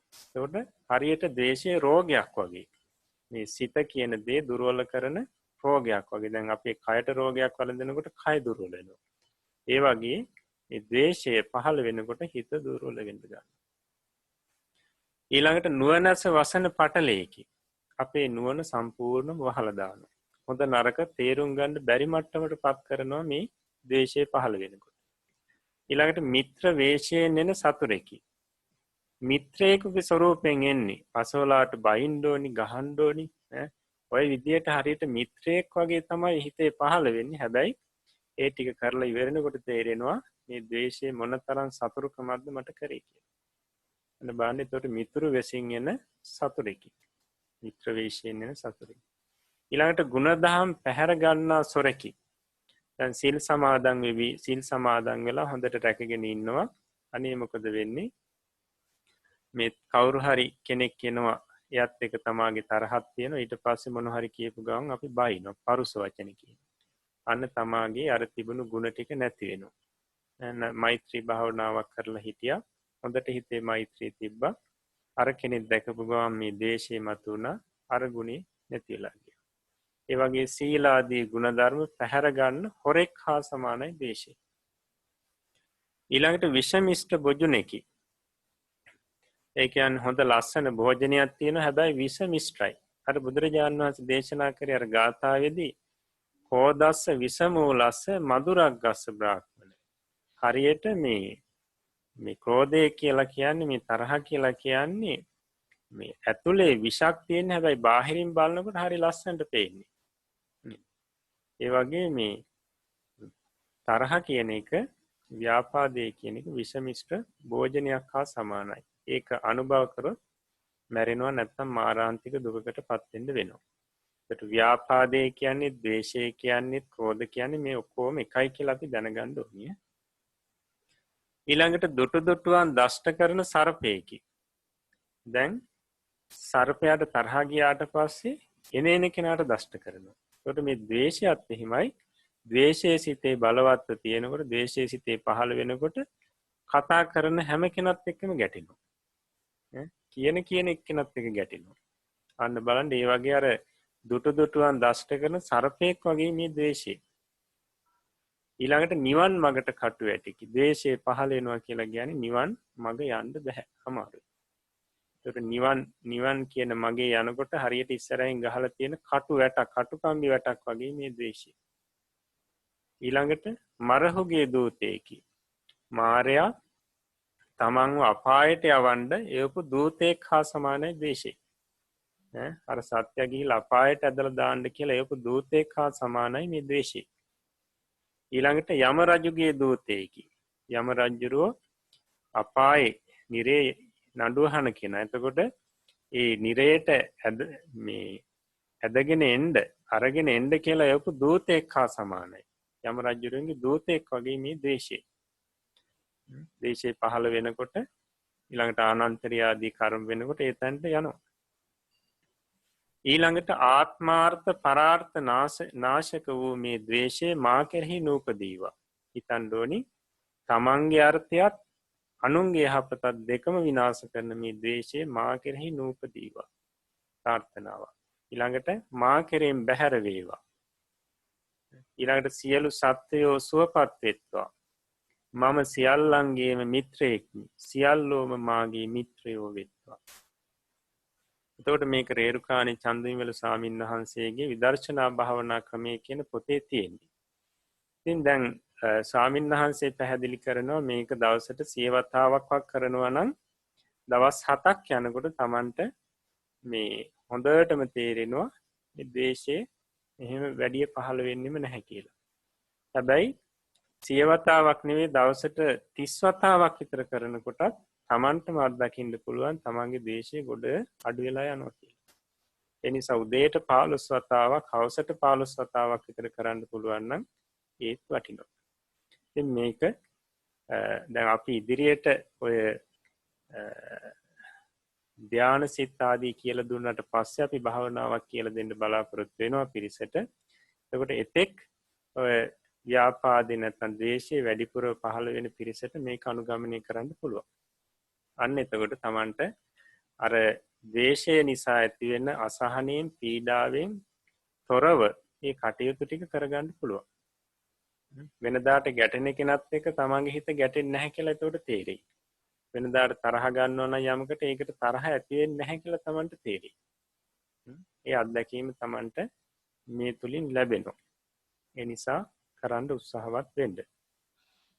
එතකොට මුලින් ඉඳලා අගට මෙනෙහි කරනවා ආයෙ මුලින් ඉඳලා අගට ওই විදිහට දවසට 30 වතාවක් හෝ මෙනෙහි කරනවා නම් තමන්ට ප්‍රතිඵල ලැබෙනවා.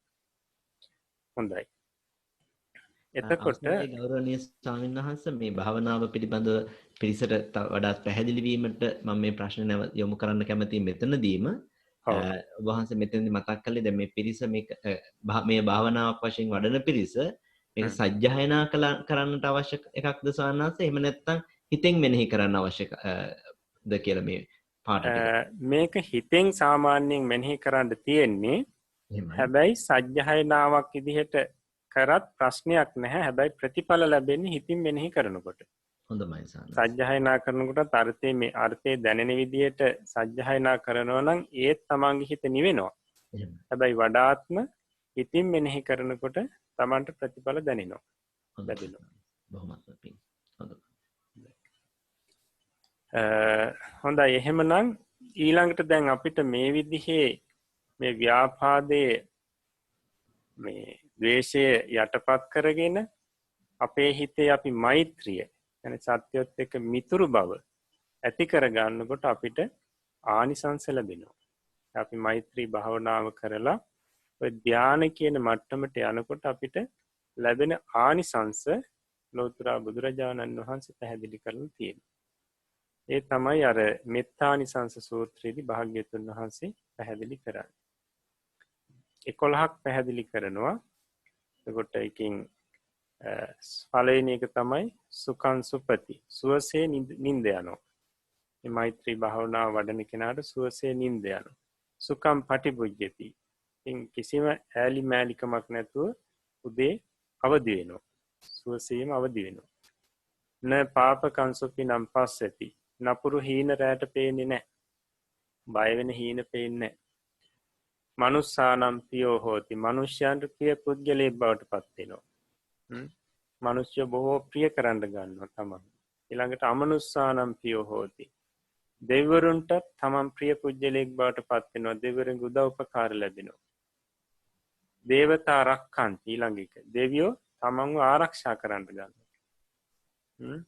ඊට පස්සේ නාස අග්ගිවා විසංවා සත්තංවා කමති. ගින්නෙන් පිලිස්සුවත් ඒ මෛත්‍රී භාවනා වඩලා ධානයෙන් ඉන්න කෙනාගේ ශරීරය පිච්චෙන්නේ නැහැ. ඊට පස්සේ විෂක් දුන්නත් ශරීරගත වෙන්නේ නැහැ. ඊට පස්සේ ආයුධයකින් පහර දුන්නත් ඒක ශරීරේ විනිවිද යන්නේ නැහැ. හානියක් වෙන්නේ නැහැ ඒකේ. තුවටං චිත්තං සමාධියති. හිත ඉක්මනට සමාධිගත වෙනවා මේ මෛත්‍රී භාවනාව වඩන කෙනාට. ඊළඟට මුඛ වර්ණෝ විප්පසීදති. මුහුණ බොහෝම වර්ණවත් වෙන්න ගන්නවා. අසම්මූලෝ කාලං කරෝති. මැරෙනකොට කෑග ගහ වතුර ඉල්ලලා එහෙම මැරෙන්නේ නැහැ. බොහොම සිහියෙන් නොමුලාව තමයි මරණයටපත් වෙන්නේ. ඊළඟට උත්තරින් අප්පටි විඥාන්තෝ බ්‍රහ්ම ලෝකෝපගෝ හෝති. මරණයෙන් මත්තේ ඒ ධ්‍යාන ලැබලා ඉන්න කෙනා ඊට අනුරූපීව බ්‍රහ්ම ලෝකෙක ගිහිලා උපදිනවා. කියන්නේ රහත් නොවුනනම් මේ ඒ කෙනා ගිහිල්ලා බ්‍රහ්ම ලෝකෙක උපදිනවා. එතකොට ආනිසංස 11ක් මෛත්‍රියෙන් ලැබෙනවා. එතකොට ඒක ලබන්න නම් ද්වේෂය යටපත් කරලා මෛත්‍රිය ඇති කරගන්න ඕනේ. එතකොට ද්වේෂය යටපත් කිරීම කියලා කියන්නේ මේ ද්වේෂ මූල සිත් දෙක පහළ වීම අපි නැති කරන්නට ඕනේ. එහෙම නැත්නම් අවම කරන්න ඕනේ. හොඳයි. එතකොට අපි අද මේ ද්වේෂ මූල සිත් දෙක යටතේ ගොඩක් විස්තර කතා කරා. ඉතින් හැම කෙනාටම තේරෙනවා ඇති මේ ද්වේෂ මූල සිත් පහළ වීම තුළ මේ තියෙන භයානකකම නැත්නම් ආදීනව. ඒ නිසා අපි කවුරුත් උත්සාහවත් වෙන්න ඕනේ මේ සිත් දෙක පහළ වීම අවම කරගන්න. සාමාන්‍ය මේ සිත් දෙක පහළ නොවි යන්නේ නැත්නම් ප්‍රහීණය වෙලාම යන්නේ අනාගාමී වෙනකොට පටිඝය. අනාගාමී වෙනකොට තමයි සම්පූර්ණ ප්‍රහීණය වෙන්නේ. සෝවාන් වෙනකොට අපායගාමී ශක්තිය අඩු වෙනවා. සකදාගාමී වෙනකොට තවත් එය මේ යම් පමණකට බලය අඩු වෙනවා. ඊට පස්සේ මේ අනාගාමී වෙනකොට තමයි සකදාගාමී වෙනකොට බලය අඩු වෙනවා. අනාගාමී වෙනකොට තමයි සම්පූර්ණම ප්‍රහීණය වෙලා යන්නේ. ඉතින් මේ සිත් දෙක ද්වේෂ මූල සිත් දෙකත් කවුරුත් පාඩම් කරගන්න. එතකොට අපි ඊළඟ දවසේ පාඩම් ගන්නවා. ඊළඟට ප්‍රශ්න තියෙනවා. මේ ප්‍රශ්න ටිකට උත්තරත් ලියන්න ඕනේ. එතකොට අපි ඊළඟ දවසේ ටික සාකච්ඡා කරමු. ඒතර ප්‍රශ්න 8ක් තියෙනවා. බලන්න ද්වේෂය යනු කුමක්ද? පළවෙනි ප්‍රශ්නේ ද්වේෂය යනු කුමක්ද? දෙවෙනි එක ද්වේෂ මූල සිත වේදනා කීයකින් යුක්ත වෙනවාද? තුන්වෙනි එක ශෝකය යනු කුමක්ද? හතරවෙනි එක ද්වේෂ මූල සිත් වලින් සිදුවිය හැකි අකුසල කර්මපතයෝ කවරහුද? පහ අනුන්ගේ දොස් කීමේදී ඇතිවන සිත කුමක්ද? 6 ශෝක කිරීමේදී ඇතිවන සිත කුමක්ද? 7 දවසේ බොහෝ ද්වේෂ මූල සිත් ඇතිවිය හැක්කේ කෙබඳු අයටද? 8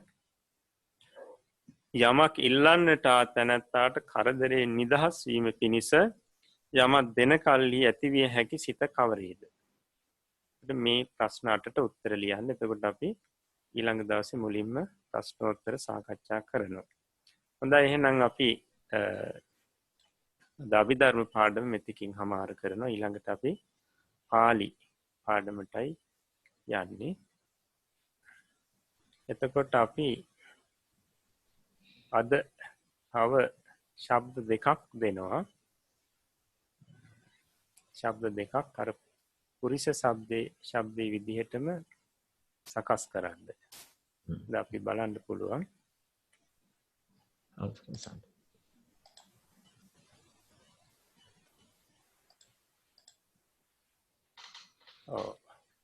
ඒකට තියෙනවා පහත දී ඇති වාණිජ දේව යන ශබ්ද දෙක පුරිස ශබ්දයෙන් වර්ණගන්න. එතකොට පුරිස ශබ්දයේ විදිහට වර්ණගන්න. දැන් මෙතන වර්ණගන්න කියලා පදයක් තියෙනවා. මේකේ අදහස තමයි මේ වර්ණගීම කියලා කියන්නේ මේ ඒ ශබ්දයන් ඒක වචන බහු වචන වලටත් ඒ වගේම පඨමාදී විභක්ති වලටත් මේ නියම වූ ලෙස යොදා පෙන්වීම.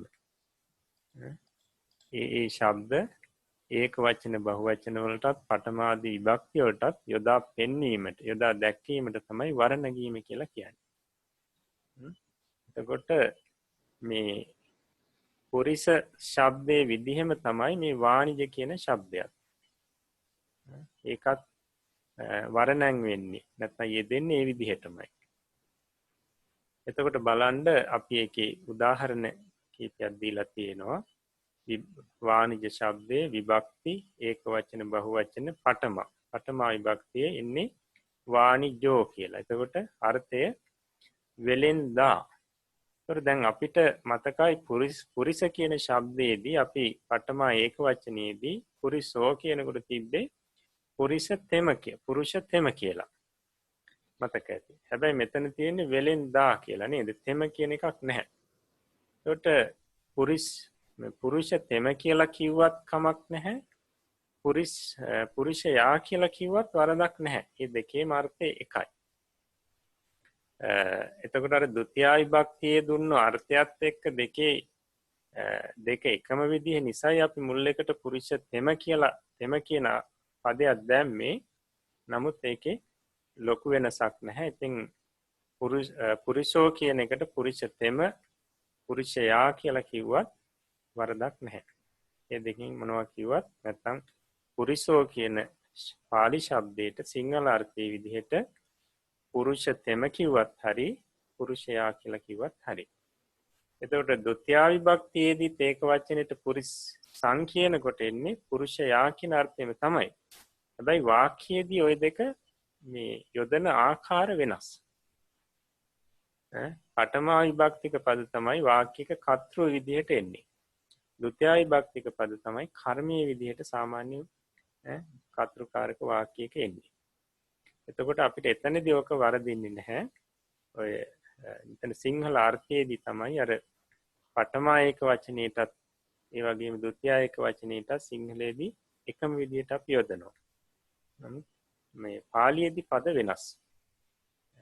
වාක්‍යවලදී අපිට ඔක තේරුම් ගන්න පුළුවන්. වාණිජෝ කියනකොට වෙලෙන් දා කියලා තේරුම අර්ථය කියන්නේ වාණිජා කියනකොට වෙලෙන් දෝ. වෙලෙන් දෝ. එතකොට ඉතුරු ඒවා තමයි සම්පූර්ණ කරන්න ඕනේ. ඒතර චට්ටි අපි දීලා තියෙනවා. මේ චට්ටි විභක්ති ඒක වචනේ වාණිජස්ස. ඒතර වාණිජස්ස කියන එකේ අපි මේ අල් සයන්න දාලා නැහැ මෙතන. එතන ওই සයන දෙක එකට කරලා ලියන්න ඕනේ. දැන් සාමාන්‍ය පාලි භාෂාවේදී පාලි පදවල හල් කිරීම යොදන්නේ නැහැ. හල් කිරීම යොදන්නේ නැති නිසා අපි හල් කිරීමක් වෙන අකුරක් එනවා නම් ඒ අකුර පසු අකුරත් එක්ක එකතු කරනවා. සම්බන්ධ කරලා ලියනවා. එකට ගෑවෙන විදිහට ලියනවා. එතකොට මේ හල් අකුර කියන එක මේ හල් අකුරේ ස්වරූපය එතනින් පැහැදිලි මේ අපිට ග්‍රහණය කරගන්න පුළුවන්. ඒක හල් අකුරක් කියලා තේරෙනවා. ඒ නිසා මෙතන අපි මේ සයිනු දෙක එකතු වෙලා නැහැ. නමුත් සයිනු දෙක එකට වෙන්න ඕනි. ඒ විදිහට ලියන්න හුරු වෙන්න. ඒකට වාණිජස්ස කියනකොට වාණිජ ඊළඟට අල් සයන්න කරන්නේ නැතුව සාමාන්‍ය සයන්නයි ඊළඟ සයන්නයි එකට ලං කරලා ගෑවෙන විදිහට ලියනවා. ඒකට වාණිජස්ස කියලා එනවා. ඊට වාණිජාන. මේක සම්පූර්ණ කරන්න පුරිස ශබ්දයේ විදිහම තමයි. ඒකට අපි ඒ වචන හැදෙන හැටි පද හැදෙන හැටි එදා පැහැදිලි කරා. පුරිස ඊළඟට ධන ඕ පුරිසෝ. මෙතන වාණිජ ධන ඕ වාණිජෝ. අන්න ඒ ක්‍රමයටයි යන්නේ. ඊළඟට තවත් ශබ්දයක් දේව. ඒකට දේව කියලා සාමාන්‍යයෙන් කියන්නේ දෙවියා කියන අර්ථය මෙතනදී. ඒ ශබ්දයේදී පඨමා ඒක වචනේ ඉන්නේ දේවෝ කියලා. දෙවියා. ඊළඟට දේවා දෙවියෝ. ඒ විදිහට තමයි එන්නේ. එතකොට ඒකේ චට්ටිය ලියනකොට අපි චට්ටි භක්ති ඒක වචනේ දේවස්ස කියනකොට ඒ සයන දෙක එකතු කරන්න ඕනි. දැන් චතුර්ථියෙත් තියෙනවනේ දේවස්ස කියලා එනවා. එතනදිත් මේ සයන දෙක එකතු කරලා ලියන්න ඕනේ එකට කරලා. හොඳයි. ඒතකොට දේව කියලා මෙතනදී කියන්නේ දෙවියා කියන අර්ථය. තව දේව කියන අර්ථයේ මේ ශබ්දයට තව අර්ථ තියෙනවා. නමුත් අපි ඒවා පසුව ඉගෙන ගන්නවා. දැන් අහලා තියෙනවනේ දේවෝ වස්සතු කාලේනේ කියලා නේද? එතන අදහස් කරන්නේ දේවෝ කියලා මේ වර්ෂාව කියන එක. නේ? සුදුසු කාලයේදී වැසි වසීවා, වැස්ස වසීවා.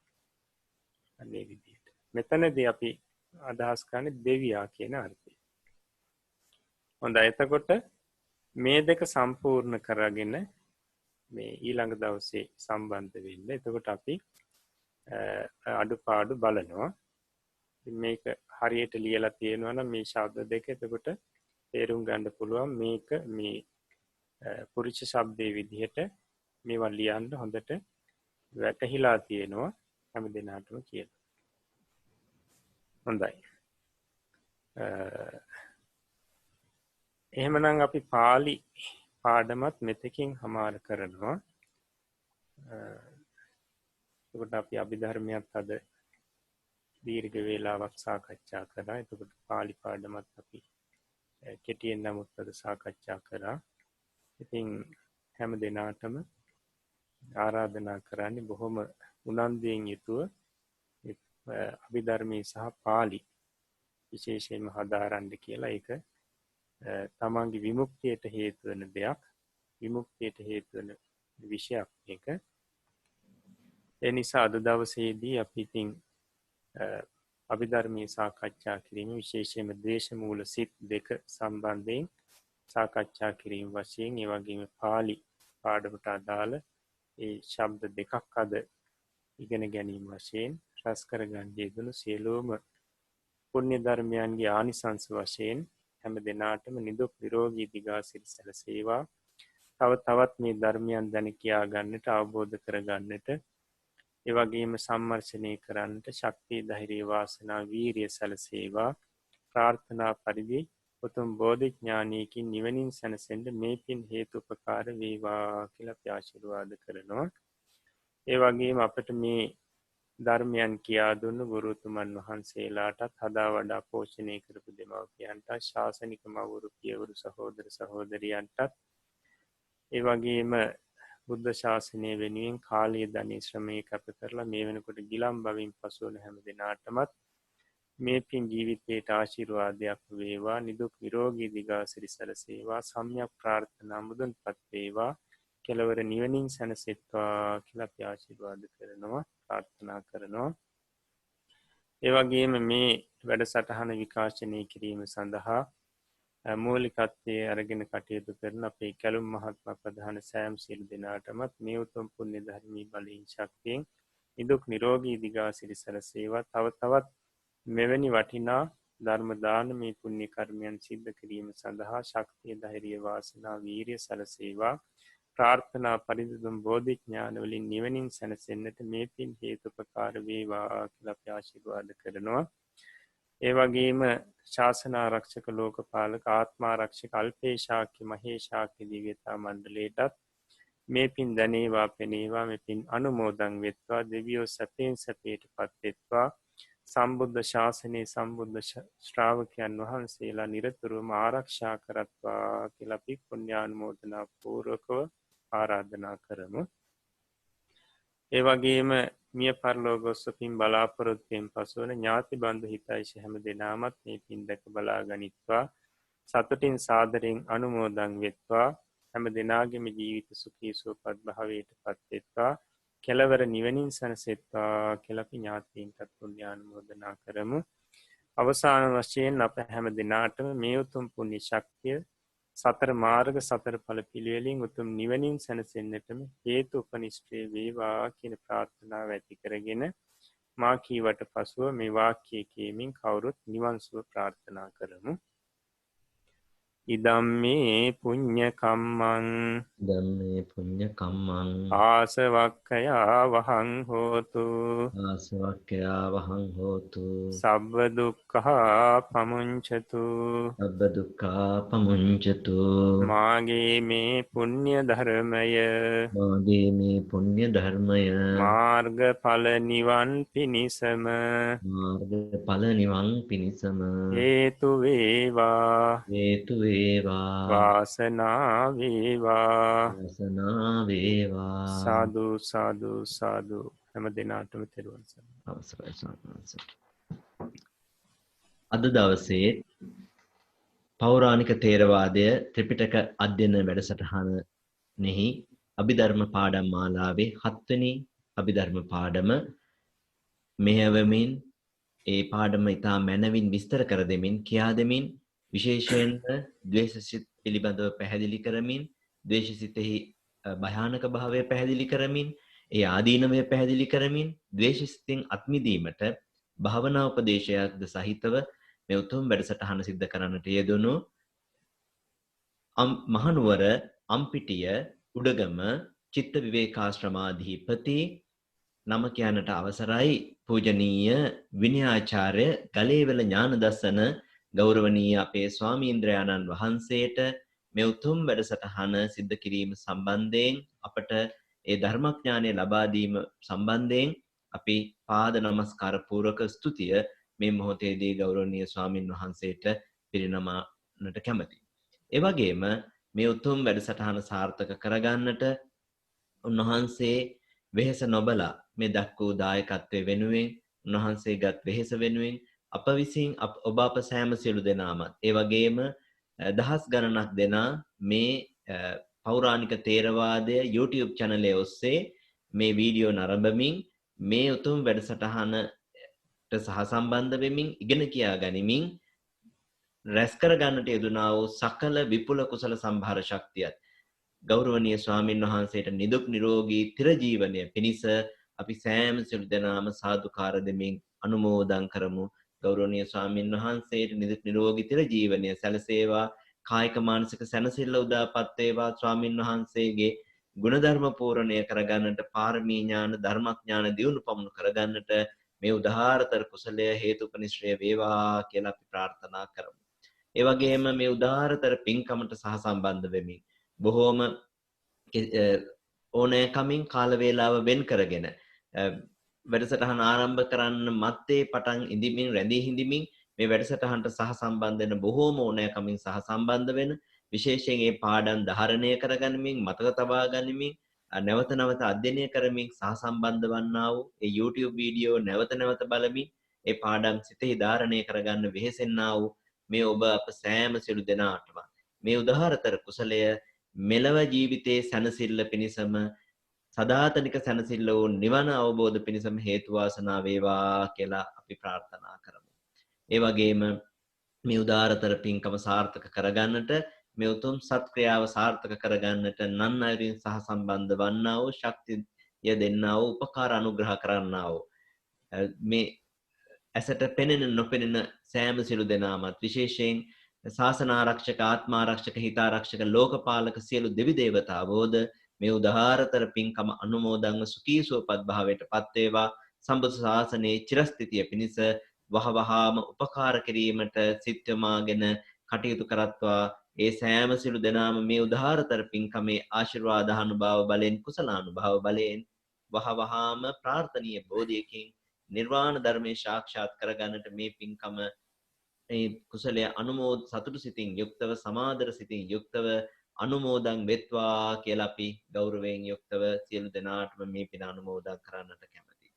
එහෙමනම් අද දවසේ මේ වැඩසටහන මේ මුල් කොටස අවසන් කිරීම වෙනුවෙන් මේ කිරීම සඳහා අපි ගෞරවනීය ස්වාමින් වහන්සේ වන්දනා කරමු. සියලු දෙනාම එක්ව මින් අනතුරුව ප්‍රශ්න සාකච්ඡාවක් යෙදෙනවා.